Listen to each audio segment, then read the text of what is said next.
Hello and welcome back to the 29th Irish Open live from the 80 Lane Leisuroplex Centre in Stillorgan, Dublin, Ireland. Into squad 11 now, the last squad of the day, 8 p.m. Players have just gone through the 10 minutes of practice, listening to Strike It Up for about the millionth time. Yeah. It's kind of doing my head in, that song now. Yeah, you have heard it enough for the complete year, and then, yeah. Oh. And on our featured pair, we've got Barry Foley, the 2013 and only Irish winner in the men's division, who's just going to start us off with a strike. He knows he's on the TV pair.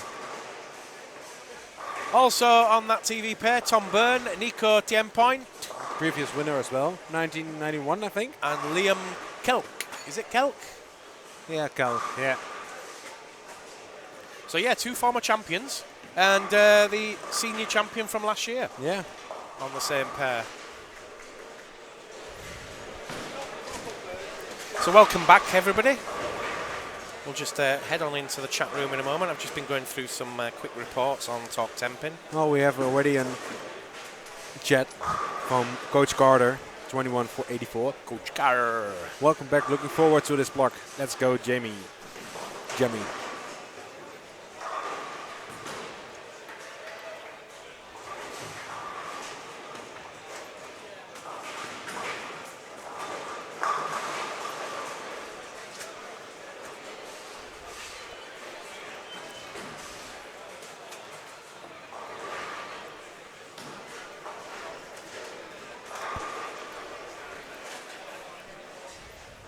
There's the old you can close it. I have not got an updated chat yet. No, you have to close this one and open Close the that new one one. and open the new one, yeah. So Foley opens with strike, Nico opens with a strike. An open for Gelk and Tom Byrne with a 9 spare if he gets it. Please spread the web address far and wide. Try and get as many people as possible watching Squad 10 this evening. Make sure you spam all your American friends. Let's get some Yankee Doodle dandies watching the stream. They're not going to be too happy with the inauguration out there in the States, so they may as well come and watch some bowling.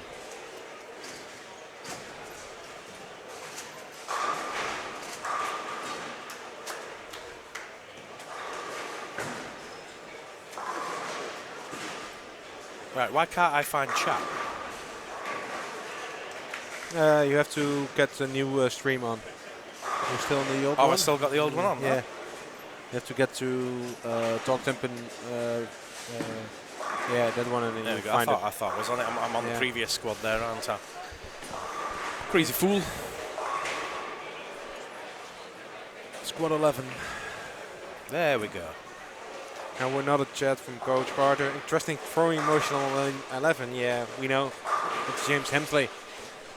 Finishing off with his wrong lane, wrong leg. Ah, yeah, James Hemsley. Yeah, unusual. Yeah, Coach Carter says, I'm American with Texas. From Texas, and I'm quite happy with our new president, Donald Trump. Yeah, we saw some footage. Yeah, it's kicking off, isn't it, at the inauguration? Yeah. I'm with you, Coach. I think he's going to be different for America. And anybody that kind of is friendly with the rest of the world, as in Russia and other countries, it's not a bad idea. No reason why we should all fall out. But good luck to him. I like The Apprentice.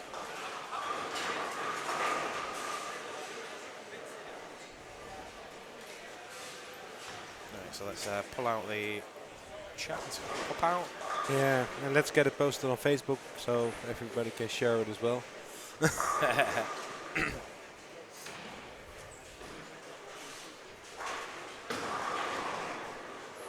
So let's get some front action of Mr. Barry Foley, 2013 Irish Open winner, wearing a Snaplock Irish Open shirt.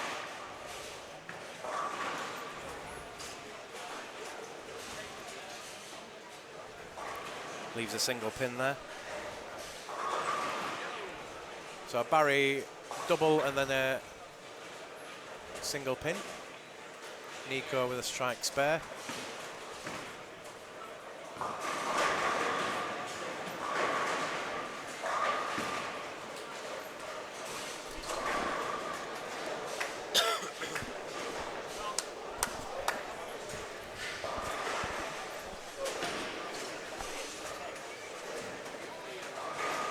Watch Barry pick up his single pin, which he does fairly easily.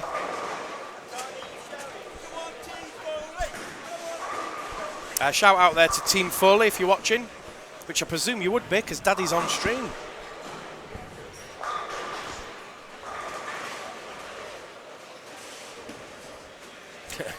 Willie Wall says Trump should use this wall for the border. What pair's James Wigmore on? 15-16. 15-16, yeah. No idea how he's doing yet. Let's watch We this have, shot. He's got Well, I will check it. We have got some right. binoculars. Yeah, we've got some binoculars now. Can you see with them there? Yeah. He started off with. Let's get a good bear.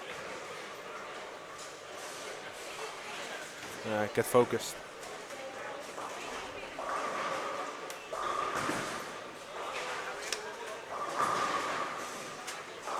He started with spare open frame 9 spare strike. We've got some binoculars now, thanks to somebody. So we can see some of the scoring.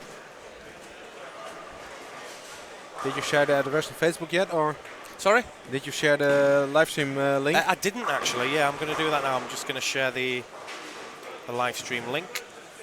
Will he be on a featured pair? He goes to 15-16, then goes to 1 and 2, 5-6.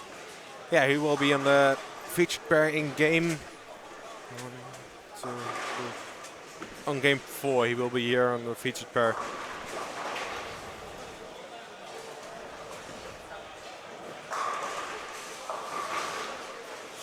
Yeah, viewers already going up, right? Like crazy, 41 already. Woohoo! Let's double, treble that and add a few more. Yeah. I hope to break the 130 barrier tonight. Yeah, should do easy. Yeah. 29th, Irish, Open, Squad 11 live. I'm just sharing the link on Facebook. Please do the same. Let's see if we can get everybody watching Ireland tonight.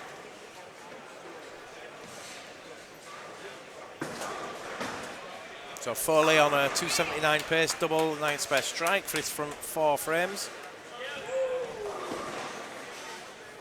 I just got some good news. Yeah? You heard that the bowling in Tilburg burned down to the ground. Yeah. And 6th February, the new building will start. The new building will, yeah. It will be excellent. So. Yeah, that was pretty sad, wasn't it? Yeah.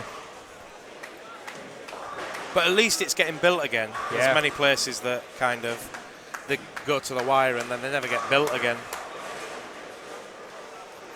With a parking lot underneath the building, with a parking garage, not parking on the street anymore. Right. With the Hammer Bronze Schietspel, it was terrible to park there. Everybody was getting in early just to get a parking spot.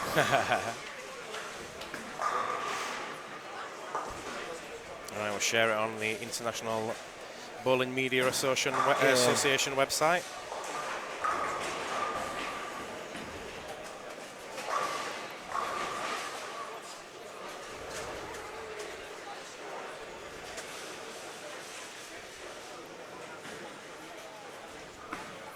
Alright, let's spin the camera around a little bit. Yeah, sure, no problem. We'll move it to the centre and get the featured pair here.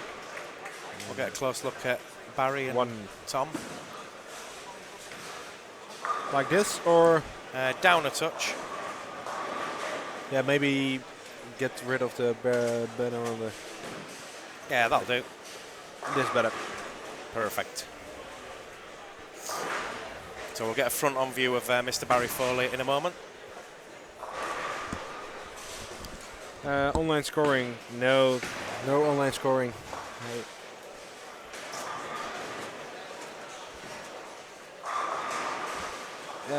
Any big, yeah.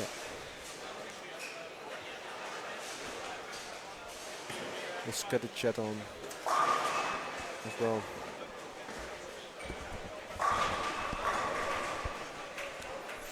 Yeah, we have some questions in the squad. Any further? Any big names in this squad? Any Big names. big games? Names. Names. Barry Foley. Who else? Adam Michaels.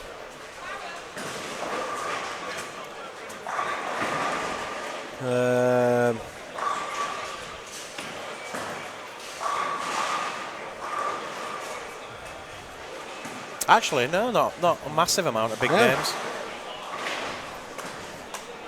See you tomorrow.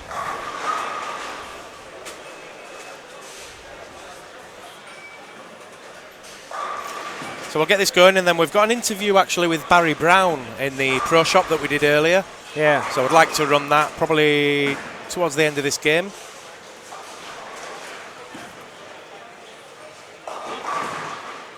So Foley picks up his spare clean so far. And is there online scoring? No, there's no online scoring. No, sadly. No, there's just a very old AccuScore system here. Yep.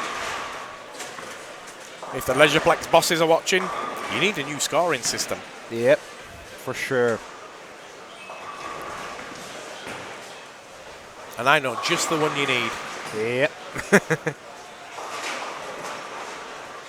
Right, so Nico Tiempon looking for 3 in a row. Former champion of this event. Back in the days where we were a little bit slimmer and he had a big moustache. Yeah. An 80s tash.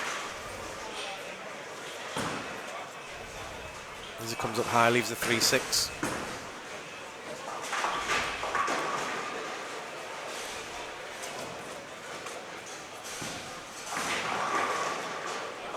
Willie Wall asking, I love the camera from the foul line, Dom. How is that set up? Basically, it's a wireless cam. Yeah, wireless IP security. Yeah, wireless IP secure IP cam. Yeah. We've hardwired it to the ball return and then put a cable extension under the side of the ball return track, and then just brought it up just after the first panel of the capping. Yeah, it could do with going a little bit further back down, but we need to get an extension. Yeah, 40 euros. But yeah, €30 for that camera, and it's doing its job well so far.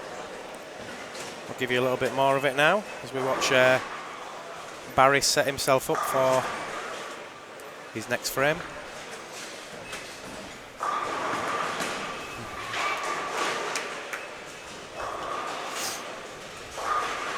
So a close-up view of Mr. Barry Foley. USB-C coach now, USB silver coach. Oh, there you go. That's a better one.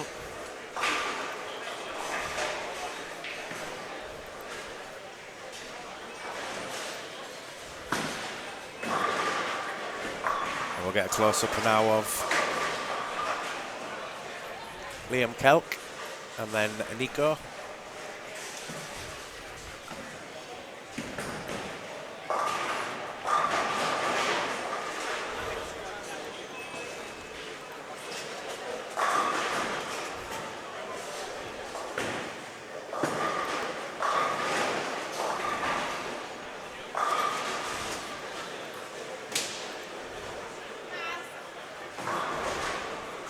And then a little look at Tom Byrne.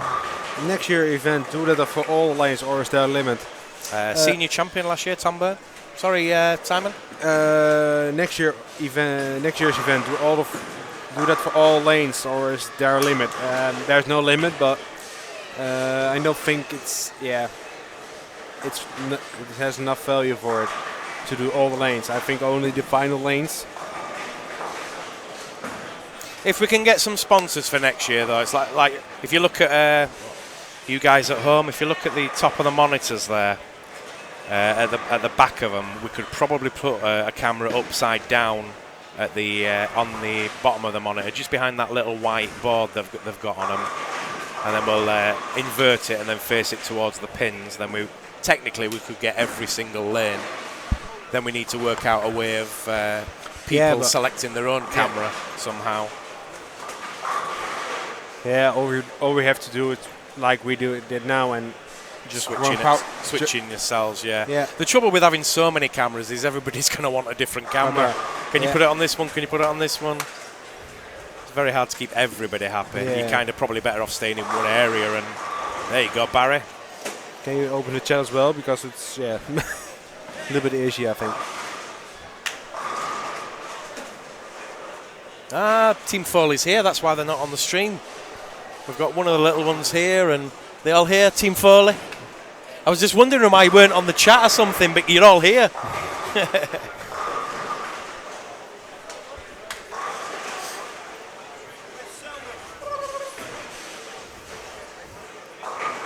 So with Nico now. Fair loft sit does Nico.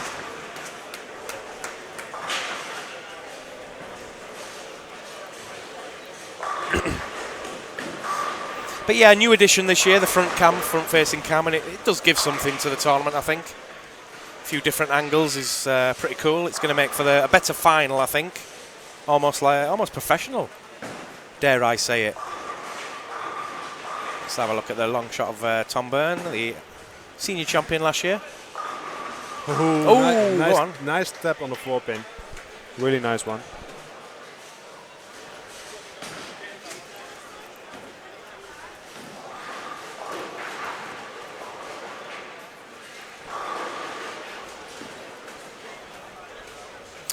We were asking if we're going to do more UK events or not.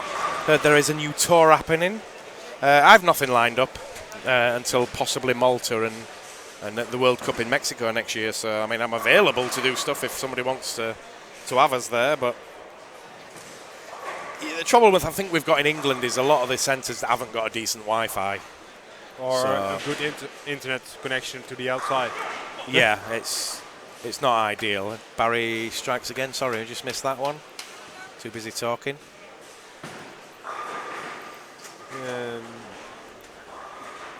Had another one.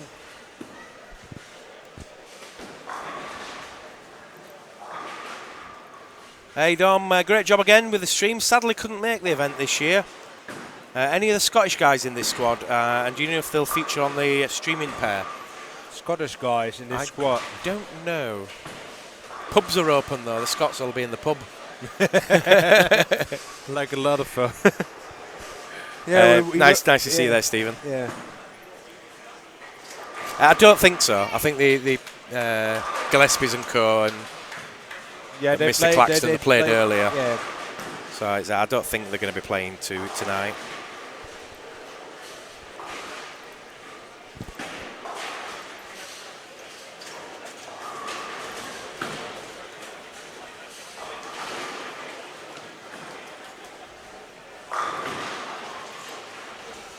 Oh, we're getting to the end of the game. Maybe get some, getting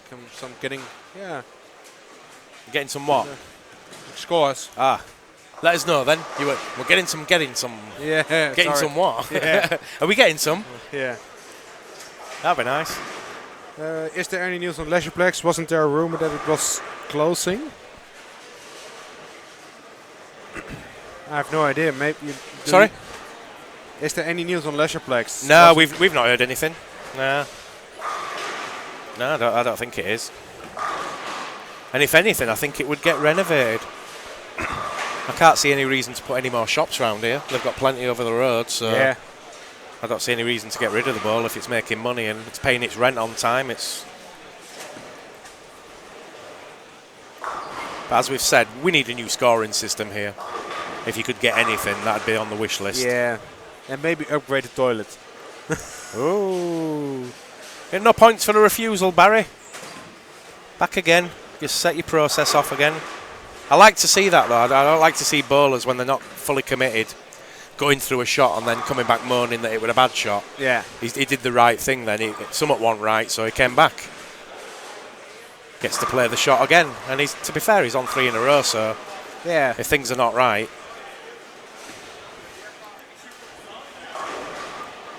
So start again, Barry. Reset.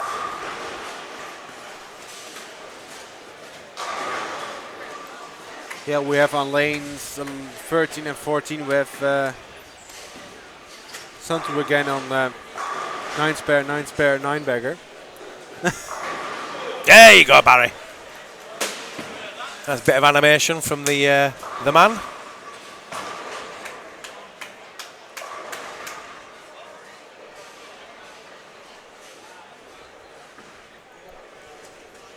Got one of his younger daughters here watching Daddy. Daddy doing okay?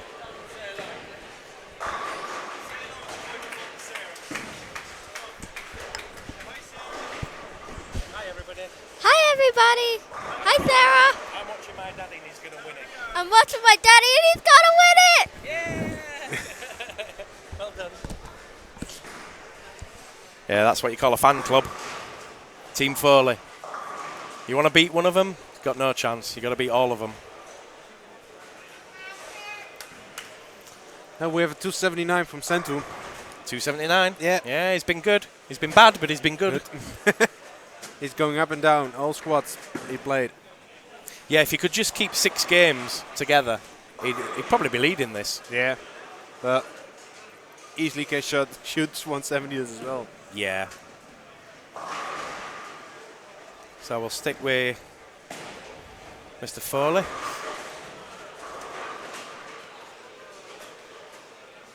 So 109 in the 5th with a 4-bagger now in frames 6, 7, 8 and 9. If you just joined us, you're watching the 29th Irish Open live from the 18-lane Leisureplex Bowl in Stillorgan, Dublin, Ireland. My name's Dom Gall from TalkTemping.net, and with me today is Simon Sheppers.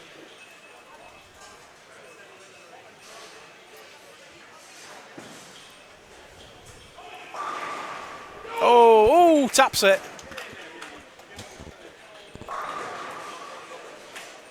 See, Barry's playing this game like it's the final.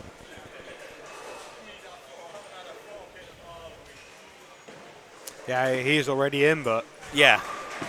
we want to buy to final step 2, I think. He's a confidence player, is Barry. He does want a big score just to give him that confidence. He probably doesn't need it, but it's not. It doesn't harm anybody by just bowling better than you've bowled all week. He's probably got 1,500 in him yet. We'll see how it goes No. with the transition. 14, 30 years now, but Apparently that 1,400 he had earlier on in the week, though, probably should have been 15, yeah. from what I heard. A lot of single pins. And so a good start there for Foley. This is a good question. Dom, do you have any plans to get back into bowling? Nah, not a chance. Not interested. Can't afford it. There's other people much better than I was. I was good, but... Yeah, I saw you throw a ball in China. In Yeah, I Shanghai. saw that one. Yeah. Yeah, I'll have to split. I can turn a house ball.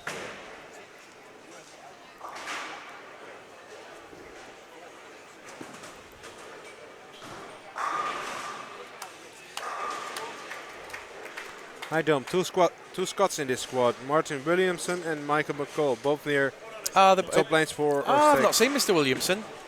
Yeah, he must be in somewhere. He's about 6'4" as well. I should have seen him. Good start. So 259 for Mr. Foley.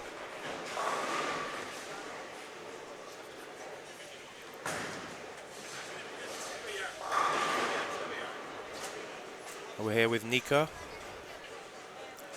Oh, Nico! Boom.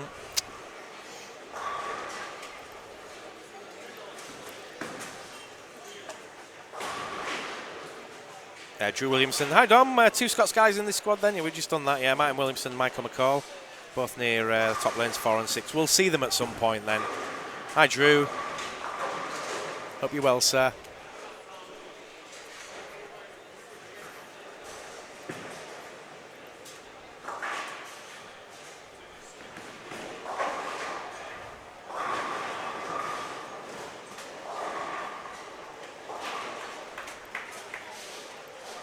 So I hope you're all enjoying the show. trying to make it as close as we can to a TV show. Even with adverts. Oh, we have some adverts, but We ain't got Kimberly Pressler though, have we? no.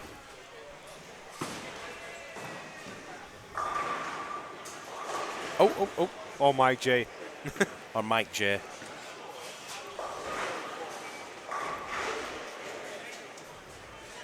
Oh, camera's frozen. Yeah, just wait and we'll get back.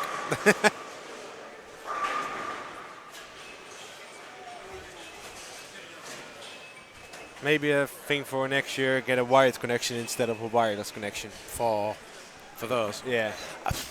A lot of work. I running wires and Yeah. it's they've not got a lot of different ports that they can plug it into. To be fair, there'll be a lot of messing about, but yeah, it'd probably be good being wired. But it's not causing us any major problems, is it?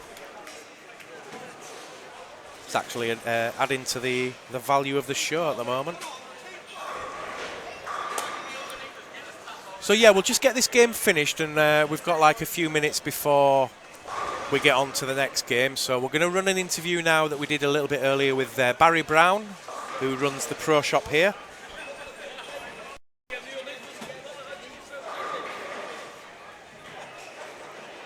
It's not actually a full-size one, but Yeah, that'll do. No, just put on the arrows on the left. Yep. And those 3 bars at the top. And scale to fit. Oh yeah. It's just this. Yeah, that is scaling to fit. Yeah.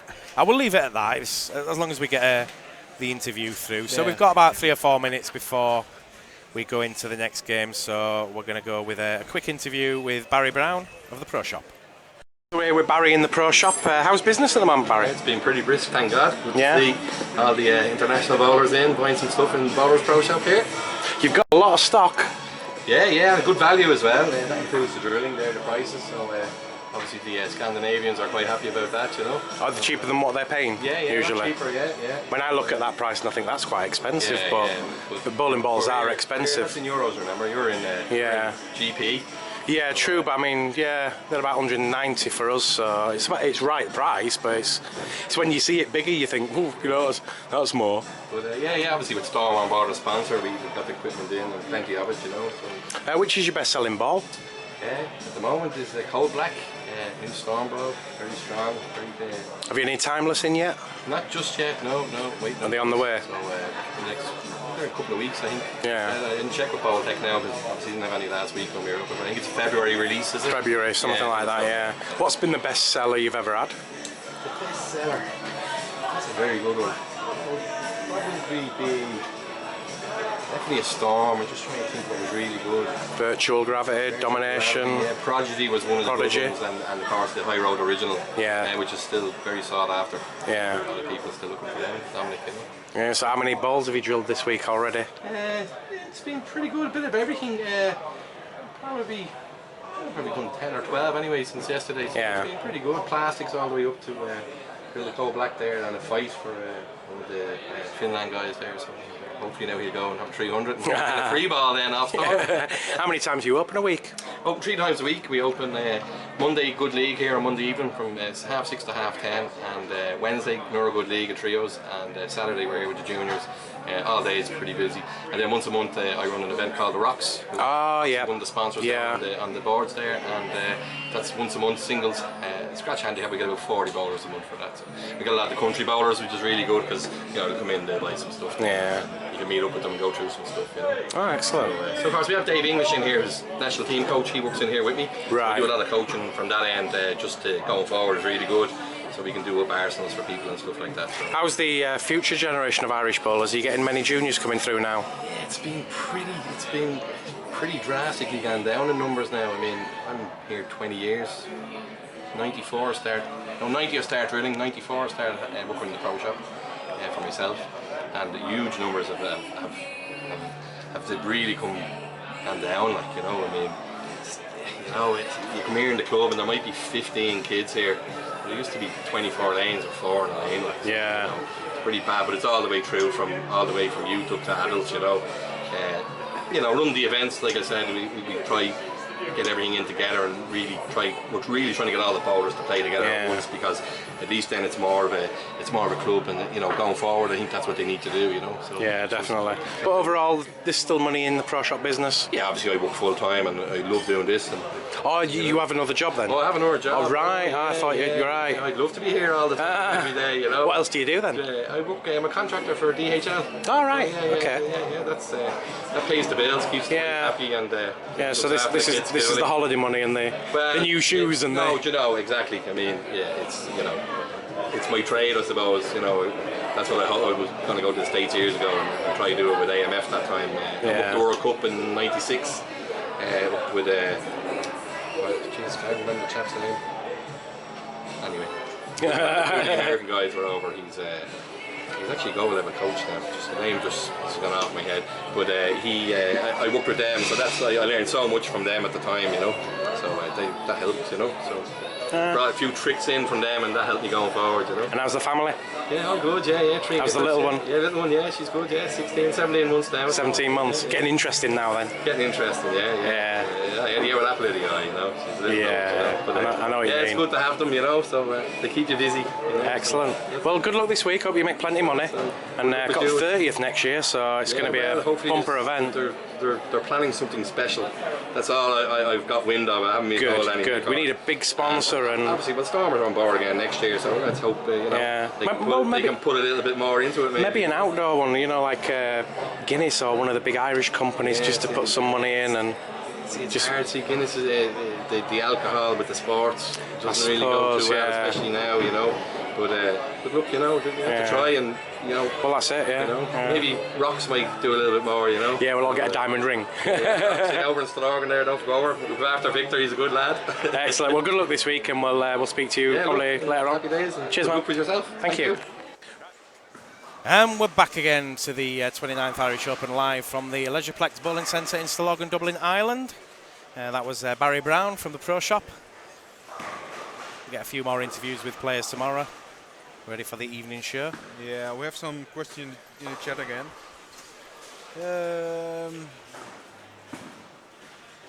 Willie Wall, then, in your view, is it what you think bowling needs somebody like Kimberly Presley to increase views? Nah, I don't.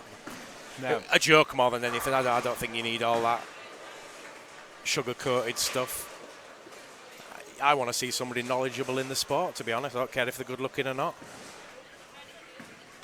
All these TV-type things, This is live streaming.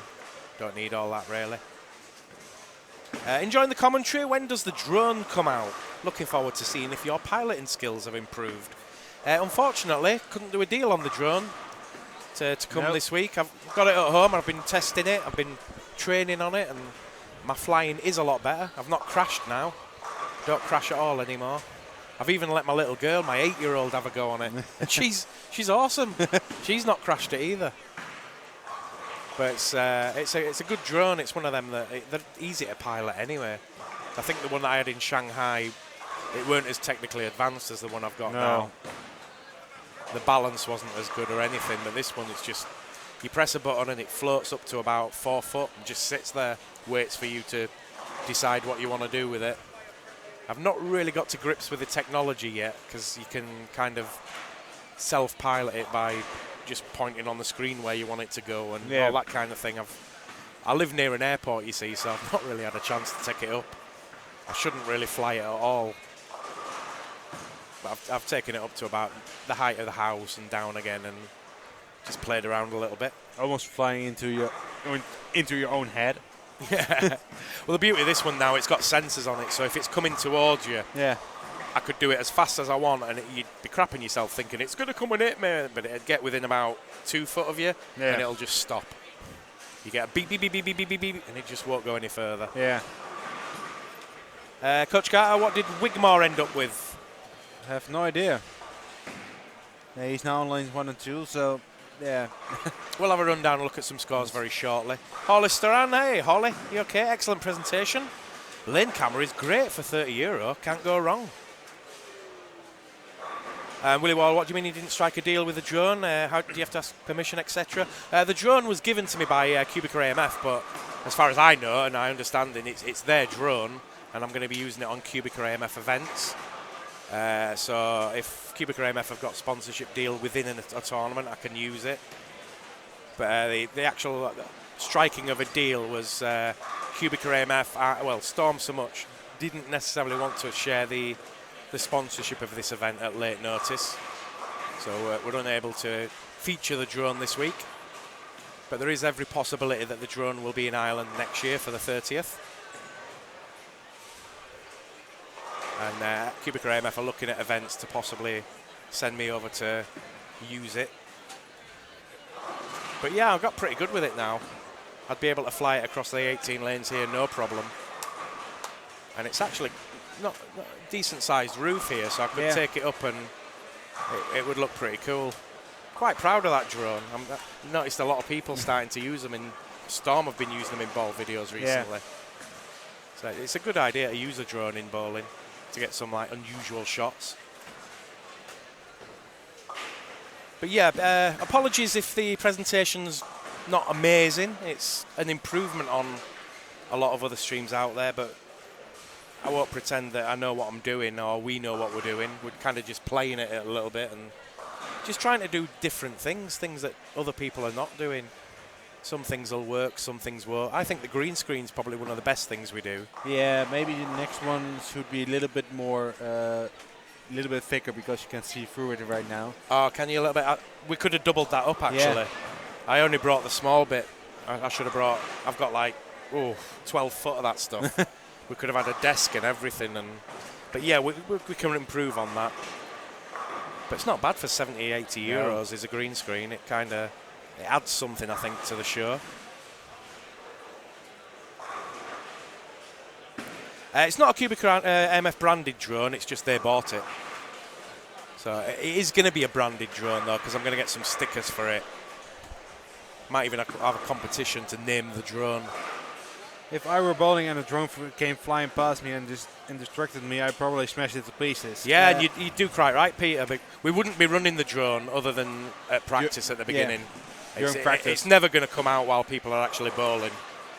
Because it makes a lot of noise. It does make a lot of noise, yeah. Well, yeah, the whirring of the things. Yeah. But no, it's strictly for practice and getting practice shots. And just getting some unusual shots when it's not, full-on bowling. Yeah. Obviously for the World Cup, we'll be pulling it out in unofficial practice and probably to a degree official practice. But then, that'll be it then. It won't come out during the actual tournament. Yeah, maybe some great shots hovering just above the lane and see the ball going underneath it. And all I wanted to do in Shanghai was follow the ball down the lane. Yeah. I wanted to see that shot to see how cool it would look. I reckon I could perfect that and make it a little bit better. But I like what Storm have done on their videos lately. If you look at the video we've been running this week with Kyle Troop on, you can see that they've used a drone in that one. And I bet Storm have got a really good one as well. They've probably got the better one than I've got. I'm not sure. This one is pretty good. 4K camera and... Oh, yeah. But they've got another one that folds up, haven't they? That's smaller and the one I just got, that's obsolete now because they've got another one coming out that's got sensors all the way around it. Yeah. So in theory, you can't crash it. If it goes near any wall, it'll just stop. I actually ran the drone in my house. It's normal ceiling and everything, but it went up to about 4 foot.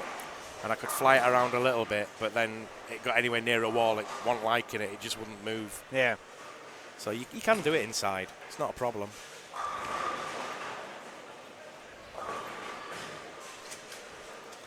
Is this the last squad for today? It is, thankfully. Yeah. I don't want any more squads today, thanks. It's been a long day already. We've got another long day, it's going to be like 12:30 tomorrow evening before we get finished. Yeah.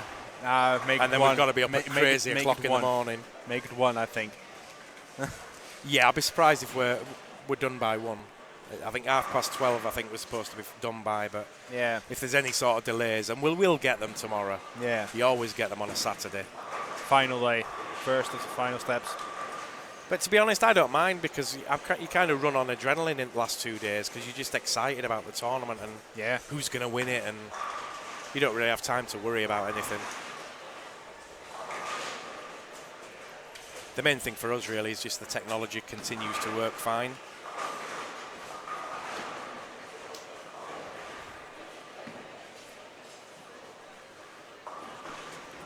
The guys in Bolland said they will come over, but don't see them yet.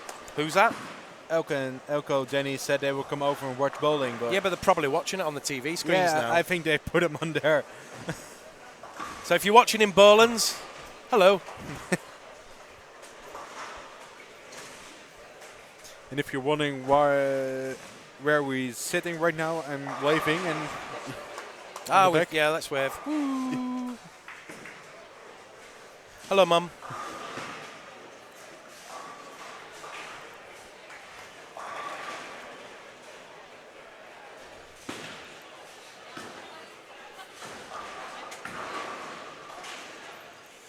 oh, we are at 86 right now, so that must be more.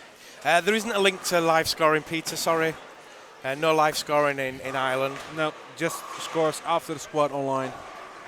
But there's every possibility that either Alexa or they get a new scoring system next year for the 30th. I would expect some money to be spent on the 30th. Yeah. Hopefully we'll get some big sponsors in, including Storm, obviously. Willie Wall says, do you think there would be a better atmosphere if you could drink in the bowl? You can. You can now. Yeah, but And people are doing. €4 a bottle. Actually cheaper in here. Yeah, bottle is smaller than pints, so. Yeah, I suppose. But how much is a bottle in Bolands? It'll be about €5, won't it? Yeah, I think so. But I'm not a drinker, so it doesn't bother me either way if people drink or not. You don't want anybody too rowdy, but you also want a bit of fun.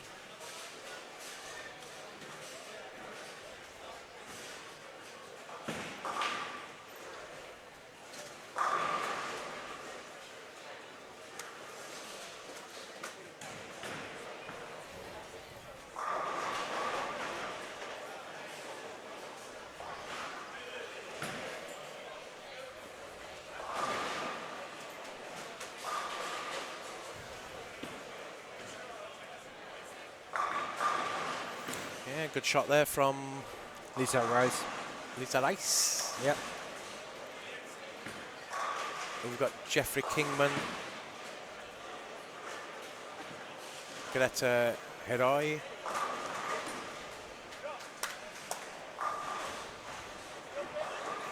and Ben. Grozinga. Yeah, that what he said. I need to get some glasses. I can't see crap out of these eyes these days. Well, I don't even think that'd help. I was supposed to wear glasses when I was like 15 or 16. I've never worn them. I've never wanted to wear glasses. But I think I'm getting to the age now where I maybe should. I think I married a Venezuelan woman, but it could be a Mexican guy. I don't know.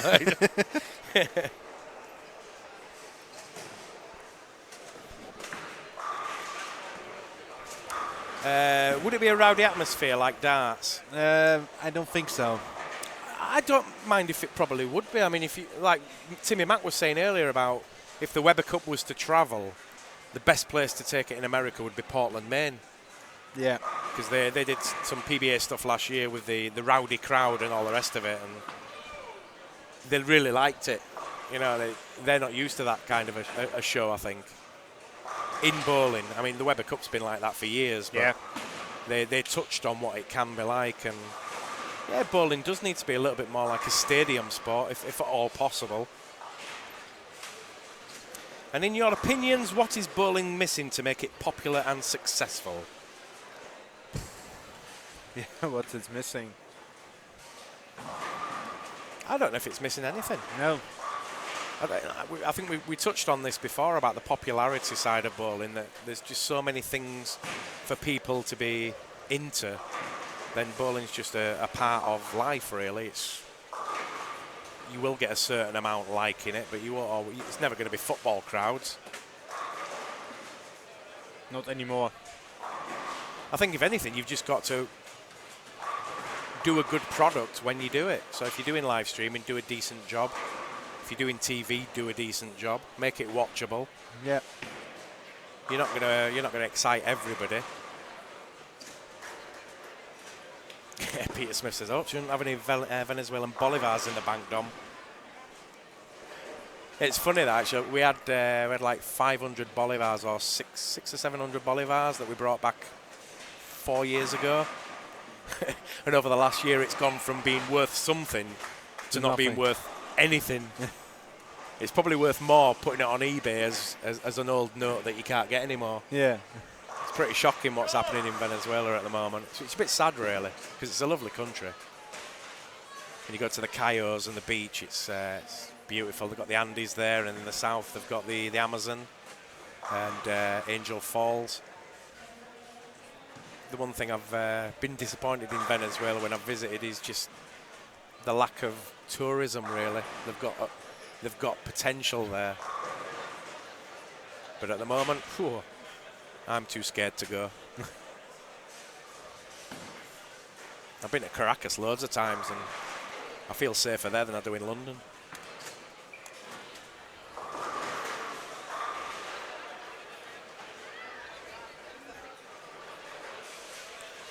Just about at the end of the game then. Nothing to show really on that featured pair, a 192 or 148. I don't think this will be a really high-scoring squad. No, the very late squads, particularly not. I'm watching on the left now and see a lot of strikes. There'll be somebody that shoots 13, 50 and above. Yeah. Whether we'll see, I don't think we'll see a 15 unless it comes from somebody like Barry or Adam Michaels even. Yeah, of Sansu. Or Santu, yeah. Oh, we've got a green screen there. Oh, back again.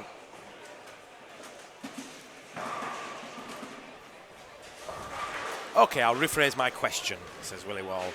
What can be done to make it not just get national coverage in the UK, but international coverage?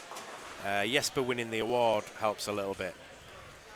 Do you know, I think the problem we've got in the UK is we need to bug the crap out of the media until they want rid of us. And they'll just, they'll put something on just to shut us up. And You've got to be consistent and, intense with it. And probably meet the right people. Yeah, and what I noticed from America, they show shows on ESPN, but we can get ESPN in Holland or Germany or I think England as well. So it's only America who get the shows. Why? Well, we've got a chance now because we're on the Olympic channel, aren't we?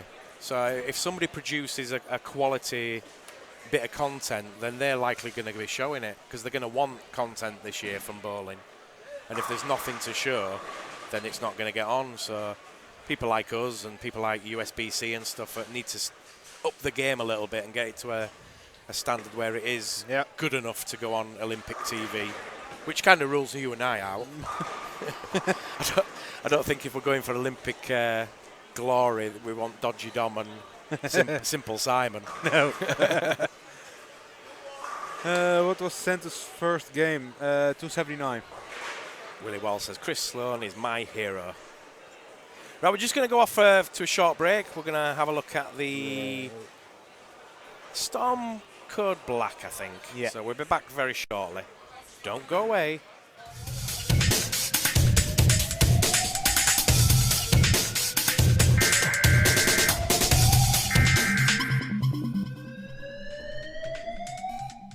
Hey Storm Nation, I'm Steve Klemkin, and we're here with Del Ballard, your Pro Tour manager, and we're excited to demonstrate the new Code Black for you today. Now, Del, you have a little bit of experience. I know you saw this ball go down the lanes in Japan, and also some of our international staff players when they came over and bowled the World Series of Bowling were using the Code Black. What have you been seeing out of the ball?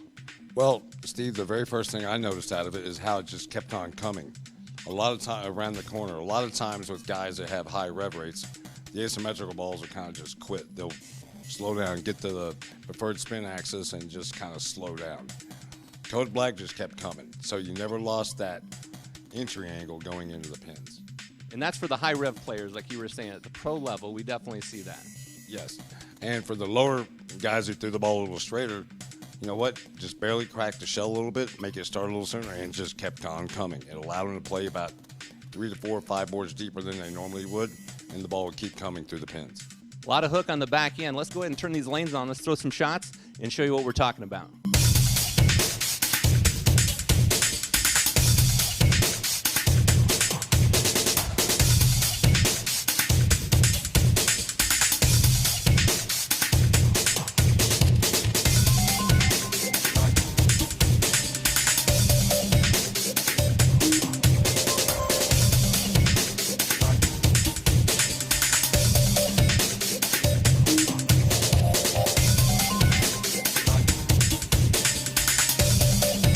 I think you could see going down the lane, I mean, there was a strong motion. We had 2 different balls, 2 different layouts. Both of them were the 5x5 layout, one with a pin above and one with a pin below. So that's the different pin buffers. Out of the ball itself, the 5x5 layout is very versatile layout.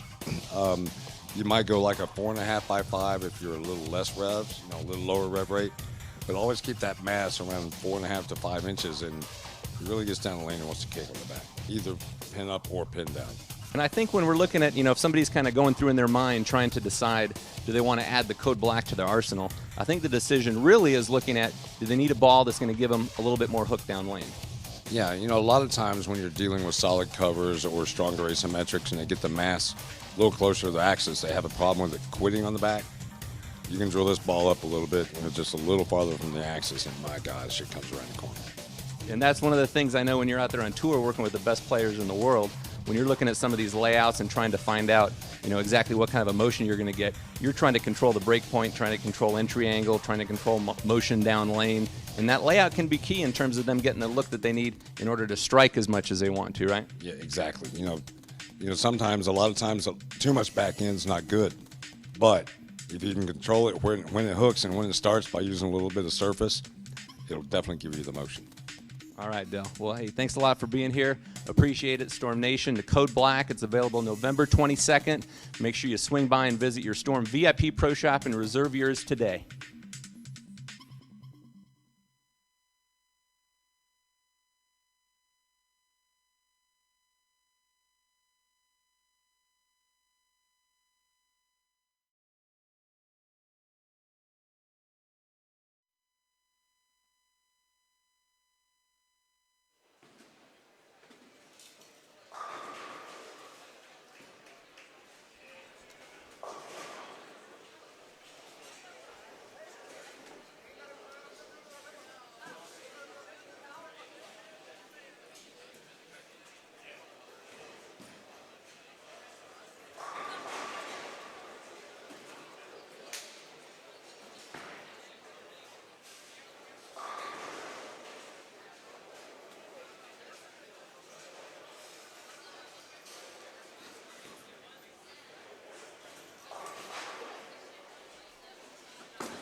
So welcome back to the 29th Irish Open, live from the 18-lane Leisureplex Centre in Stillorgan, Dublin, Ireland. My name's Dom Gall from TalkTemping.net, and partnered up with me this week is Simon Shepherd from Dutch Bowling TV.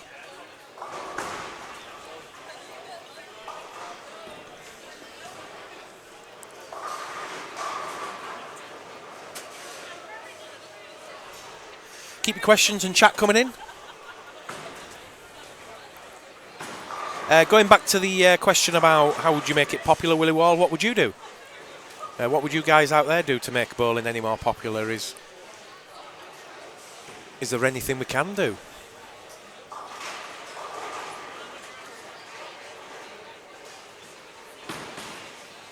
I'm kind of the opinion, for the UK at least, we've kind of got to recognise what we've got. So if that means Don Barrett wins the PBA World Championship, then we need to be shouting about it. And more than just one person. There needs to be strength in numbers, I think. But as I said earlier, I think the National Association in the UK needs to step up a little bit with the promotion of the sport. They've got some quality product in terms of some of the players.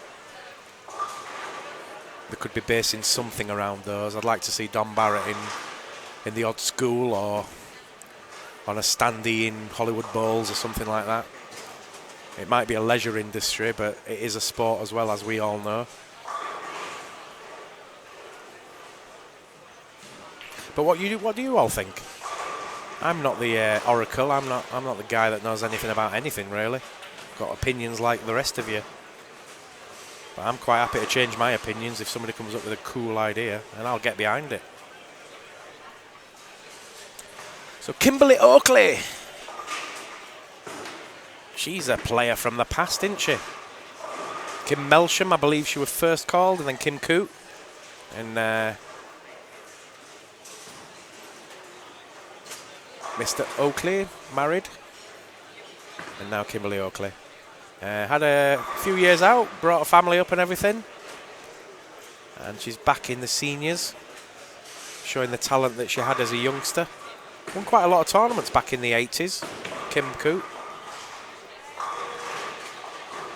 Also on that featured pair, Bart Reisman, Michael McCall from Scotland, and another Scotsman, Martin Williamson. Are you still watching, Drew? I need to get back up to Scotland. My Scottish accent's getting terrible. It used to be good when I was a kid. We used to be up there every summer. See my granny. Go get a fish and chip supper. Salt and sauce.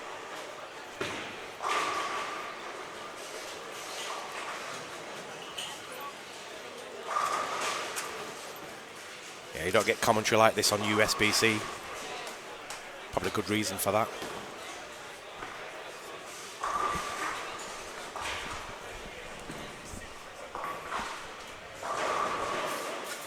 I actually managed to knock something off my bucket list this year. I got to go on USBC stream and commentate for a whole squad. That was cool. I don't know what the Americans made of it. Like, what's going on here? Who's this guy? Is he speaking English? Oh, he's from Yorkshire. Aye, okay, the new. I tell you, I'm getting a wee bit hungry. I could do some chips.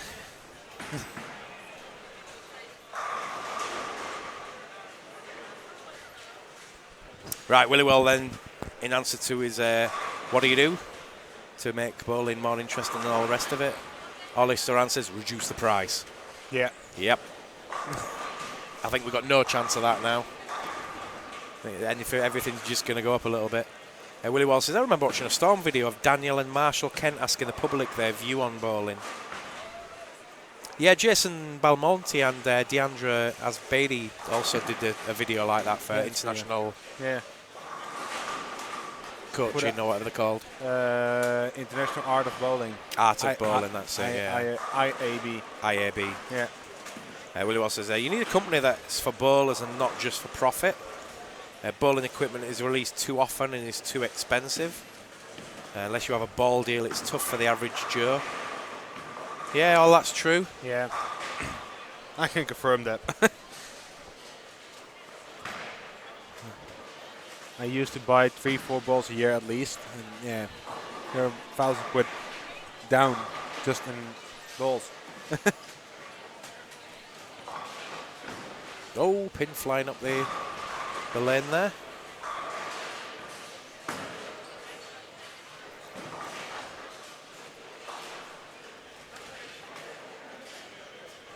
I wonder if it's the same if you shoot the pin back over the full line that you can keep it. Yeah. You hit it, it came back to you, it's yours. Yeah. Willie Well, I'm not just a pretty face. Coach Carter says, get more sponsors or more known sponsors. Add some more coverage. Yeah, that's only in America. Europe is not really a bowling continent. America and Asia. That's the. There's no reason why it shouldn't be. I mean, Europeans have embraced a lot of American sports. Yeah, but I mean, I wouldn't necessarily class bowling as an American sport. I mean, I know it had its heyday over there and stuff, but bowling's been around the world a lot longer than it was in America. Yeah. But most of the companies, bowling products companies, are in America, so yeah, shipping and taxes and things are lower than getting to Europe. Yeah, true enough. They sell the balls there, where we buy the balls in, where the pro shops get the prices. Yeah, if we had a ball company that made balls in Britain or in Europe, then I think the price could possibly come down a little bit. You wouldn't have the excess shipping. And the same for Asia. You have special releases just for Asia because they are produced over there. Yeah. I'd be interested to know what it actually costs to make a ball in the actual materials. Obviously, a lot of money goes into the R&D and stuff like that, and that's probably why it goes up a little bit. Well, a little bit, a lot. Oh, there you go. There's a question. Who in your eyes should be PBA Player of the Year? Jesper Svensson. I'm not going to go EJ Tackett. No. I'm going to go with Jesper Svensson because if you look at the list of bowlers of the year over the last 10 years, then if Jesper didn't win it, then it could be like he never existed. He might fall off in the next couple of years, and it's like he never existed. He wasn't the best player that year, but he technically was in 2016. Yeah. Or end of 2015 and halfway through 16. EJ Tackett's on form at the moment, but I'd go with Jesper. Yeah. EJ Tackett probably next year if he continues his form. Yeah. But you Americans out there are probably going, what's this guy talking about? It's a tough one. I don't know who's going to win it. I think EJ probably will take it. Depends who's voting for it. Yeah. I don't know about you guys, but I've seen the IBMA, the International Bowling Media, Bowlers of the Month for the last 2 years. And I bet you there's less than 6 players outside America have been voted Bowler of the Month. Yeah. And that's Jesper Svensson, Belmonte, all connected with the PBA, I might add. Yeah. But it's very, very rare you see somebody win something in Europe that isn't connected to the PBA and they get the award. What about Francois Lavoie? Do you think he would win if he wasn't nailed on? No, I don't think Francois won enough. Yeah. Not when you put him up against EJ and Svensson. No. He's got a shot for Rookie of the Year. Yeah. Ripstream? Ripstream? What does that mean? What does that mean, Peter? Ripstream? Is that like a person's name, like Rip Torn? Or just stream down? But or the stream down, or we're up, nobody else has said anything yet. Or rest in peace stream. And maybe a little bit shaky, but it's now running good again. I don't know, it seems to be running okay. No. Yeah, EJ's won 5 titles in 2016. But what did Svensson win before him? He won the PBA World Championship, and do you class his wins as last year? Or the year before, or what?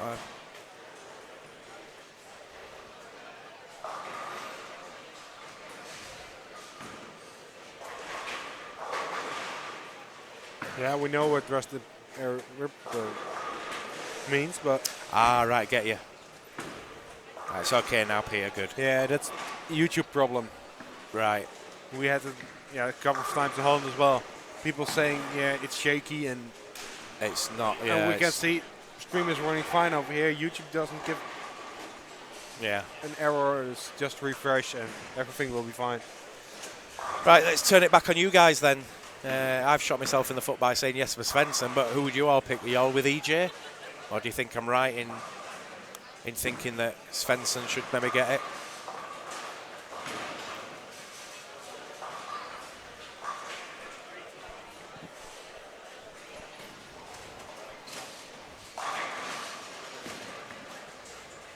Didn't the same thing happen with Sean Rash a few years ago, though? He was like with Belmonte. the hottest player on the planet, sort of thing, and Belmo won the award. Yeah.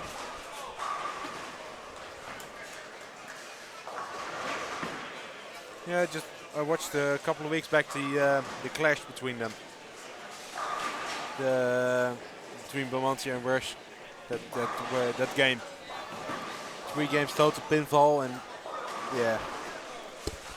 I think the problem with Player of the Year awards and stuff like that is if you're voting for something, then it's opinion, isn't it? Yeah. But if the Player of the Year is based on hard, cold facts, then, you know, there's 5-7-10 down there, 13, who were that?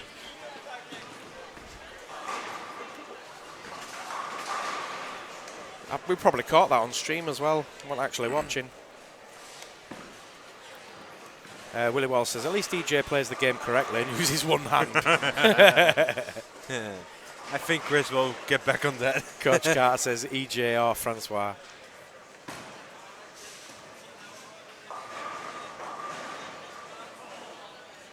Yeah, I think in about 20 years' time you'll be going, you remember them days when people used to bowl with one hand? Really?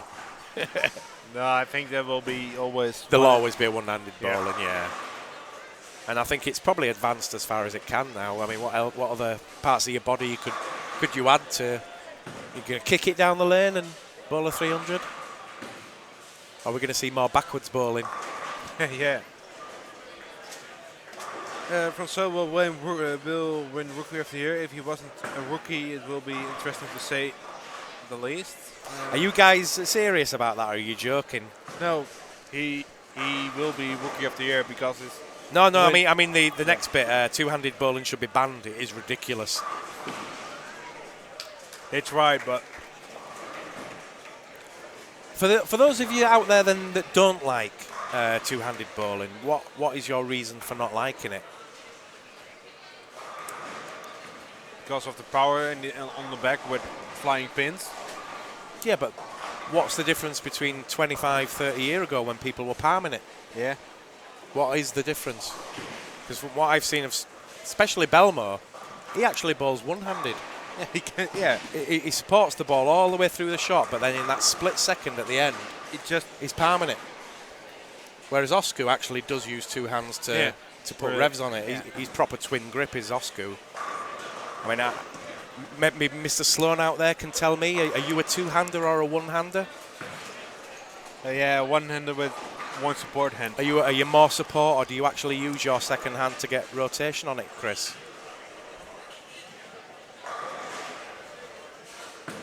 Helicopter for the win. Chris would know all about that. Don't wind him up. Yeah, that was unlucky. Of all the lanes and patterns in the world, he would have won that final if he'd played on lanes that had been there longer than 3 days.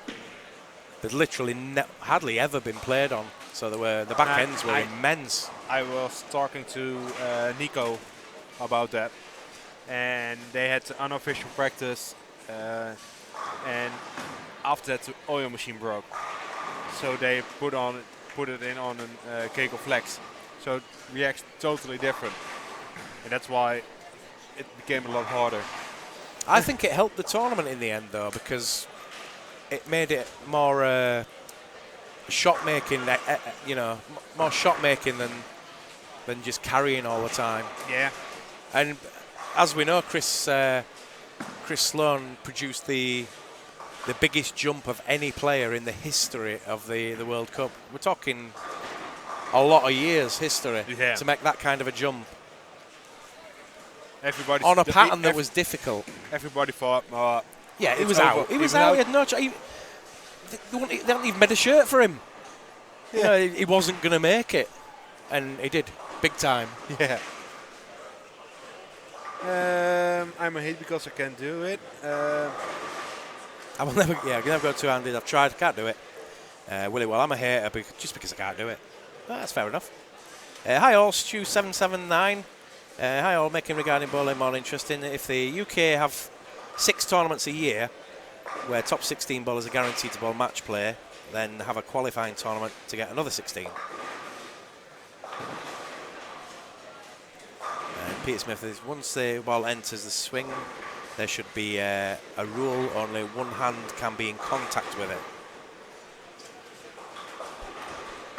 And then going back to what Stuart was saying, you've got a product you can sell, top players and match play. It goes back to what Weber Cup did in Barry Hearn and stuff.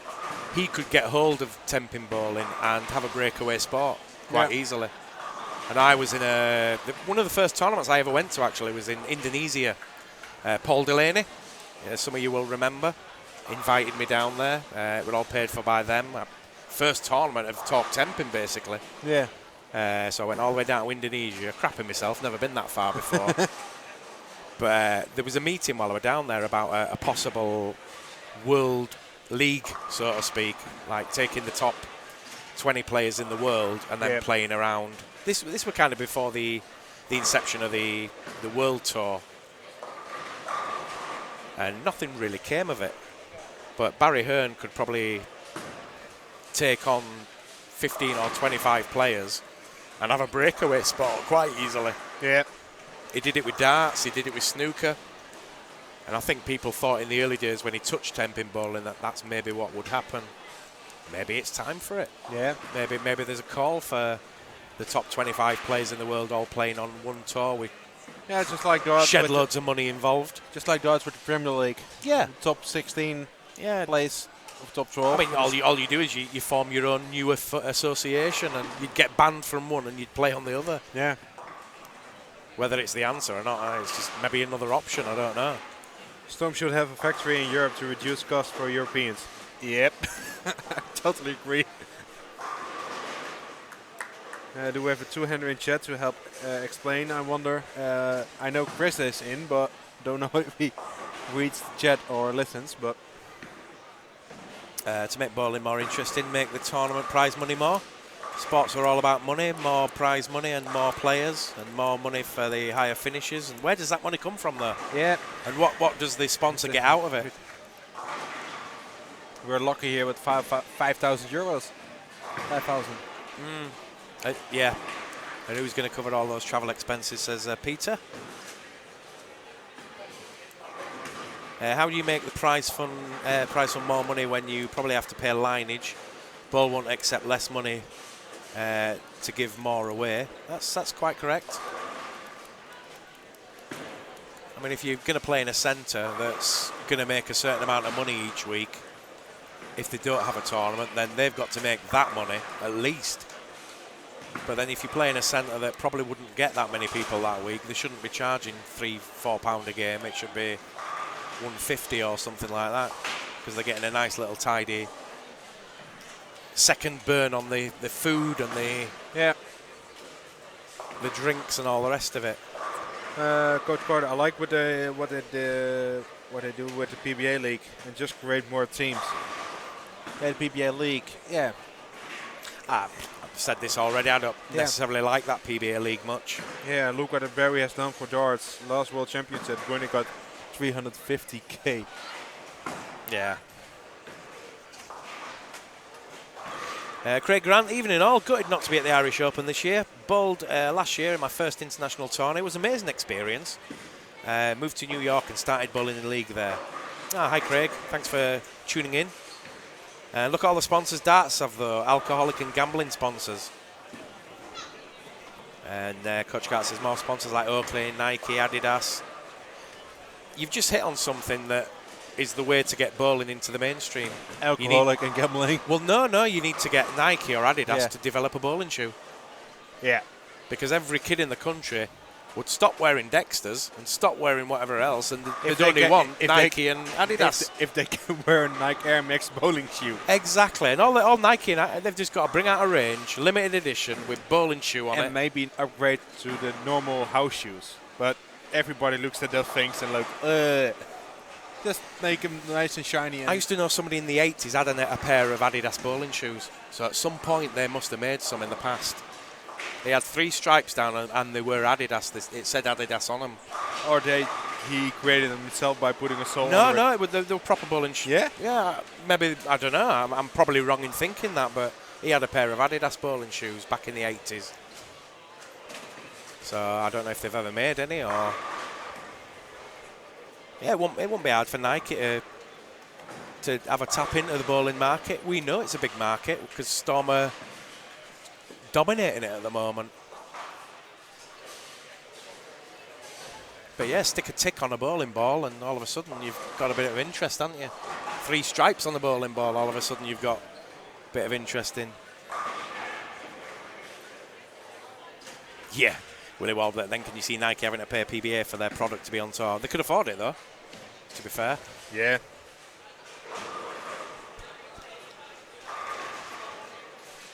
Tilt the lanes downhill and uphill, and they get Red Bull to sponsor extreme bowling. Why don't you just mix it with shooting or something? The guy bowls, and any 10 pin that's left, the guy with a gun Yeah, or shoots just, it down. just it jumps on the lane Or or something. archery bowling. Yeah, it jumps on the lane and get bonus points for hitting something. Didn't Mike Fagan once have a running shoe on, but the PBA told him not to wear it because it wasn't paying the PBA? No idea about that. Sounds plausible. Yeah. Craig Grant says that in the US, bowling is treated as a sport. The USB has heavily invested. I've seen a lot of comments on Facebook about people not happy with the USBC though. Yeah. I think they do a good job. But I mean, I'm not American, so I don't know if they do or not really. But from the outside, it looks like they're making effort. In contrast with the Federation of England and compare it with it with others. Yeah. Is Jenny Wegner playing in this squad? No, Jenny's not here yet, but I believe I saw her, but oh, she's here. She's here. Right, she'll be playing in the morning then. Yeah, she must be in for at least 2 squads tomorrow. She probably only need 1. She's a class act, is Jenny Wegner. A possible female champion this year. Yep. East Lane is in as well. 1366 or so. Yeah, don't discount Jo Alsibrook and obviously Amanda Larkin, who's won it 2 years in a row now. She's going to be looking for 3 in a row.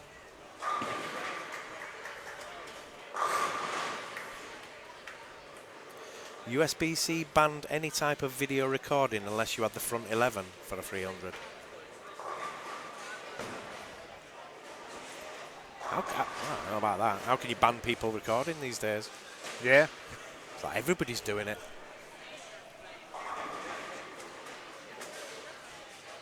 I don't like to see too much control. It stifles innovation.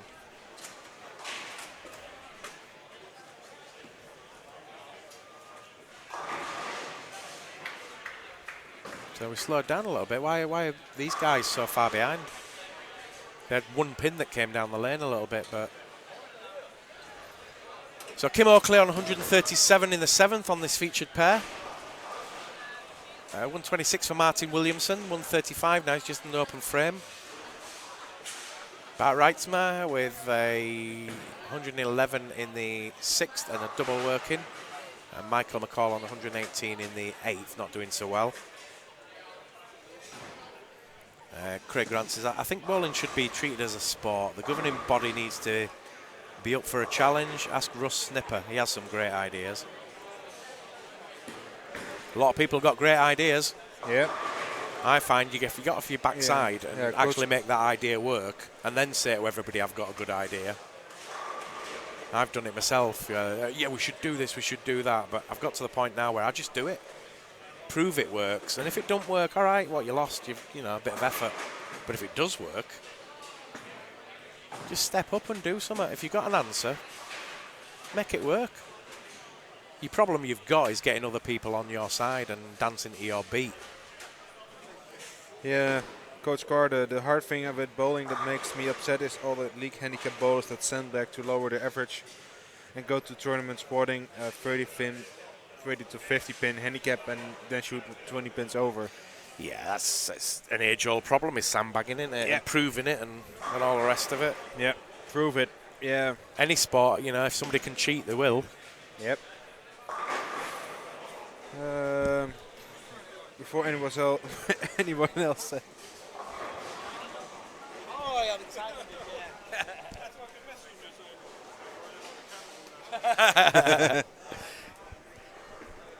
Yeah, James Wigmore just coming up. I'm throwing it like a cannonball. Stuart says, I think you're all winding everybody up now. Before anyone else says it, ban lefties. Oh, yeah, I'm a lefty.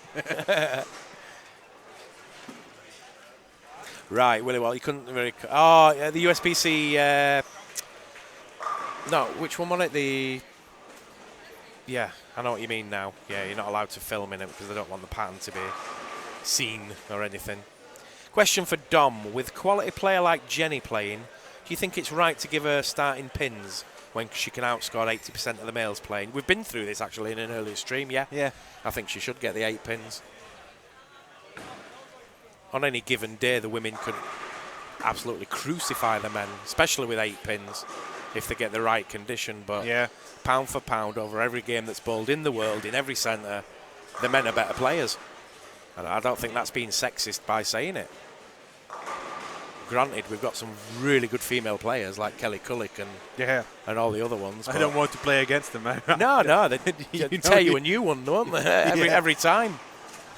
It's a difficult one. And, you know, I'm certainly not the guy to give you an answer to it. My opinion is, yeah, I think the 8 pins is about right. Maybe take it down to 6 pins, I don't know.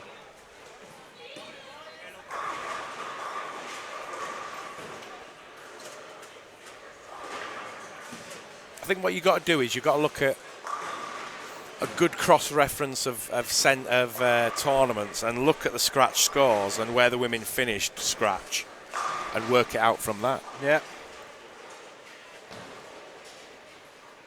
You have to do a lot of statistics and, yeah, comparing.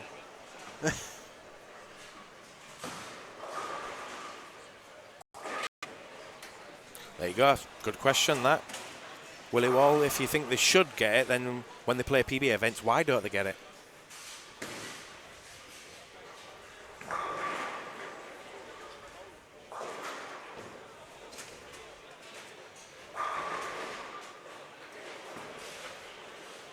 So then if you're saying it like that about the 8 pins, it maybe comes down on average then. Yeah. So if you are a 220 person, whether you're male, female, both or whatever, Yeah. then maybe you shouldn't get the pins. Yeah, but if you less than 200, yeah. But then it's just a handicap system then, isn't it? Yeah. We have the sport in Holland with Marco. Ladies with above 200 or 205 don't get bonus because they can shoot the same as Yeah, that kind of makes sense, doesn't it? the men. So It's not for me to decide anyway. It's for the sports governing bodies and all the rest of it. yeah. And whether they take them away or give them more or give them less, that nobody's going to agree on if it's right or wrong. Yeah, do away the 8 pins when women can bowl with 15 pounds. You know, when that rule's there, they can all throw 14 pounds ball. Yeah. Can you imagine giving the likes of Kelly Cullick and Liz Johnson 50 pins start before ball is rolled, says Willie Wall. And Stuart, obviously, 779 says, I think the PBA should be recognised that trying something new for TV and using blue oil, it does work in terms of TV and giving a dynamic that is visual and comments can be made. I think female and one-handed bowlers should get a bonus against two-handers, Yeah. says As- Willie Wall. I see a lot of two-handers. And what is the problem with two-handers?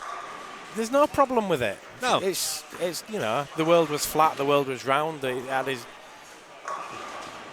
arguments either way. Two-handers is the same now. I think we're done with that now. The genie's out the bottle. You're not going to put it back in now. And what do you want? You split the sport. You can only play two-handers with two-handers and right-handers with right-handers and left-handers with left-handers. I see a lot of guys. Women here with women. And yeah. I saw a lot of guys here playing with one hand, creating more reps and more power than two-handers. So there's some two-handers in Holland as well. there's no denying, though, that two-handers get more revs. You can get one-handers that get a lot of revs, but if you put Oscar against the biggest revving single-hander, he won't come close. No. I don't think.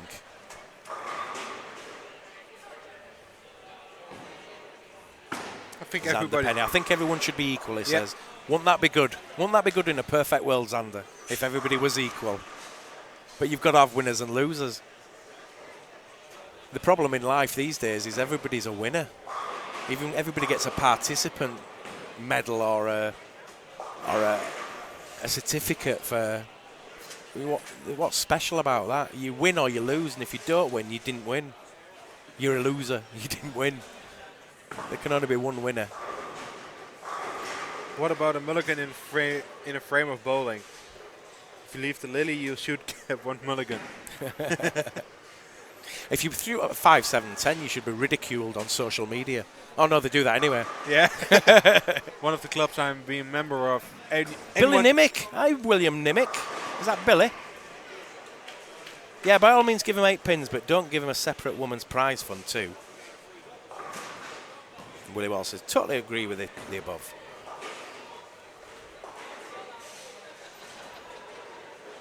Wow, there you go. Brian Murphy says he bowled 200 when he was 8, and that was 40 years ago. I think we all bowled with 2 hands when we were kids. Yeah.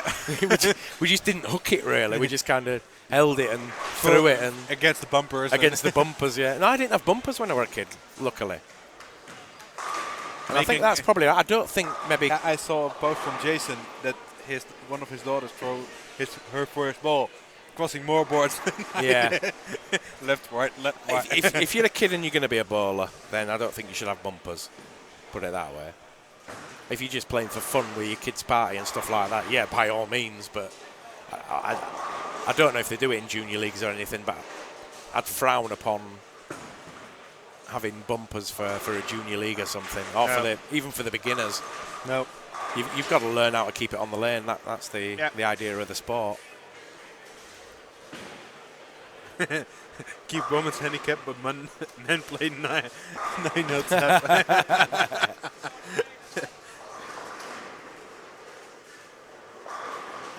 Good to see you on here, Billy.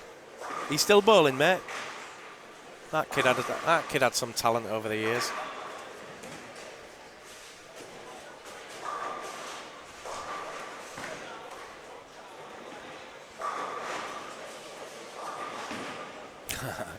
Really well. Be careful, William. If you go against what people say, they might hate you forever. Yeah, please don't hate me for any of my opinions. They're just opinions. And my opinions change, and they can be formed by other people's opinions like everybody else.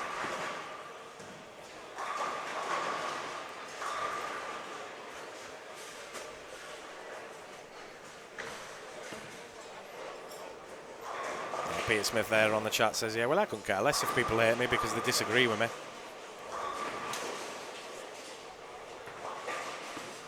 Not everybody's right about everything. That's the beauty of life. And even things that you think are nailed on to be right are not necessarily right.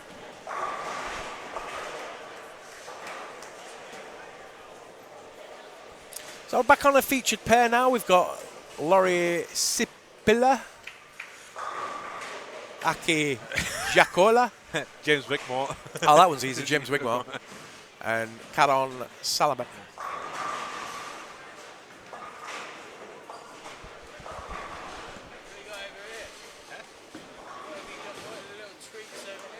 Take it.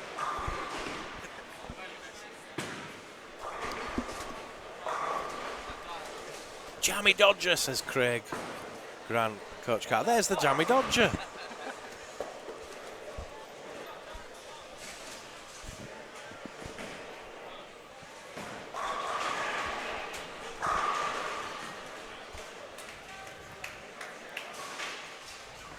So let's have some front-on action of Jammy. Here we go. I used to like Jammy Dodgers when I was a kid. I had one for years. Oop, didn't like it.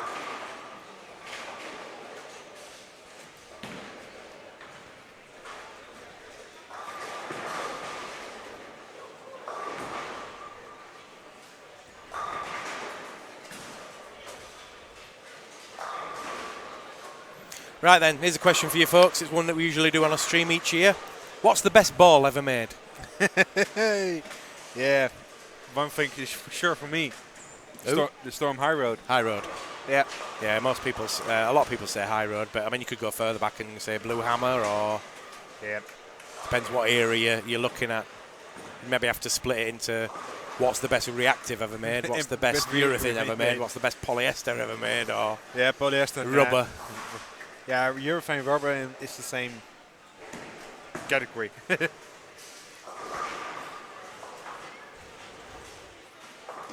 I'd rather have Adam. I'd rather have Adam Michaels on commentary than watch him bowl. Well, we got to tell him. Yeah. Adam, come off. You're better on commentary.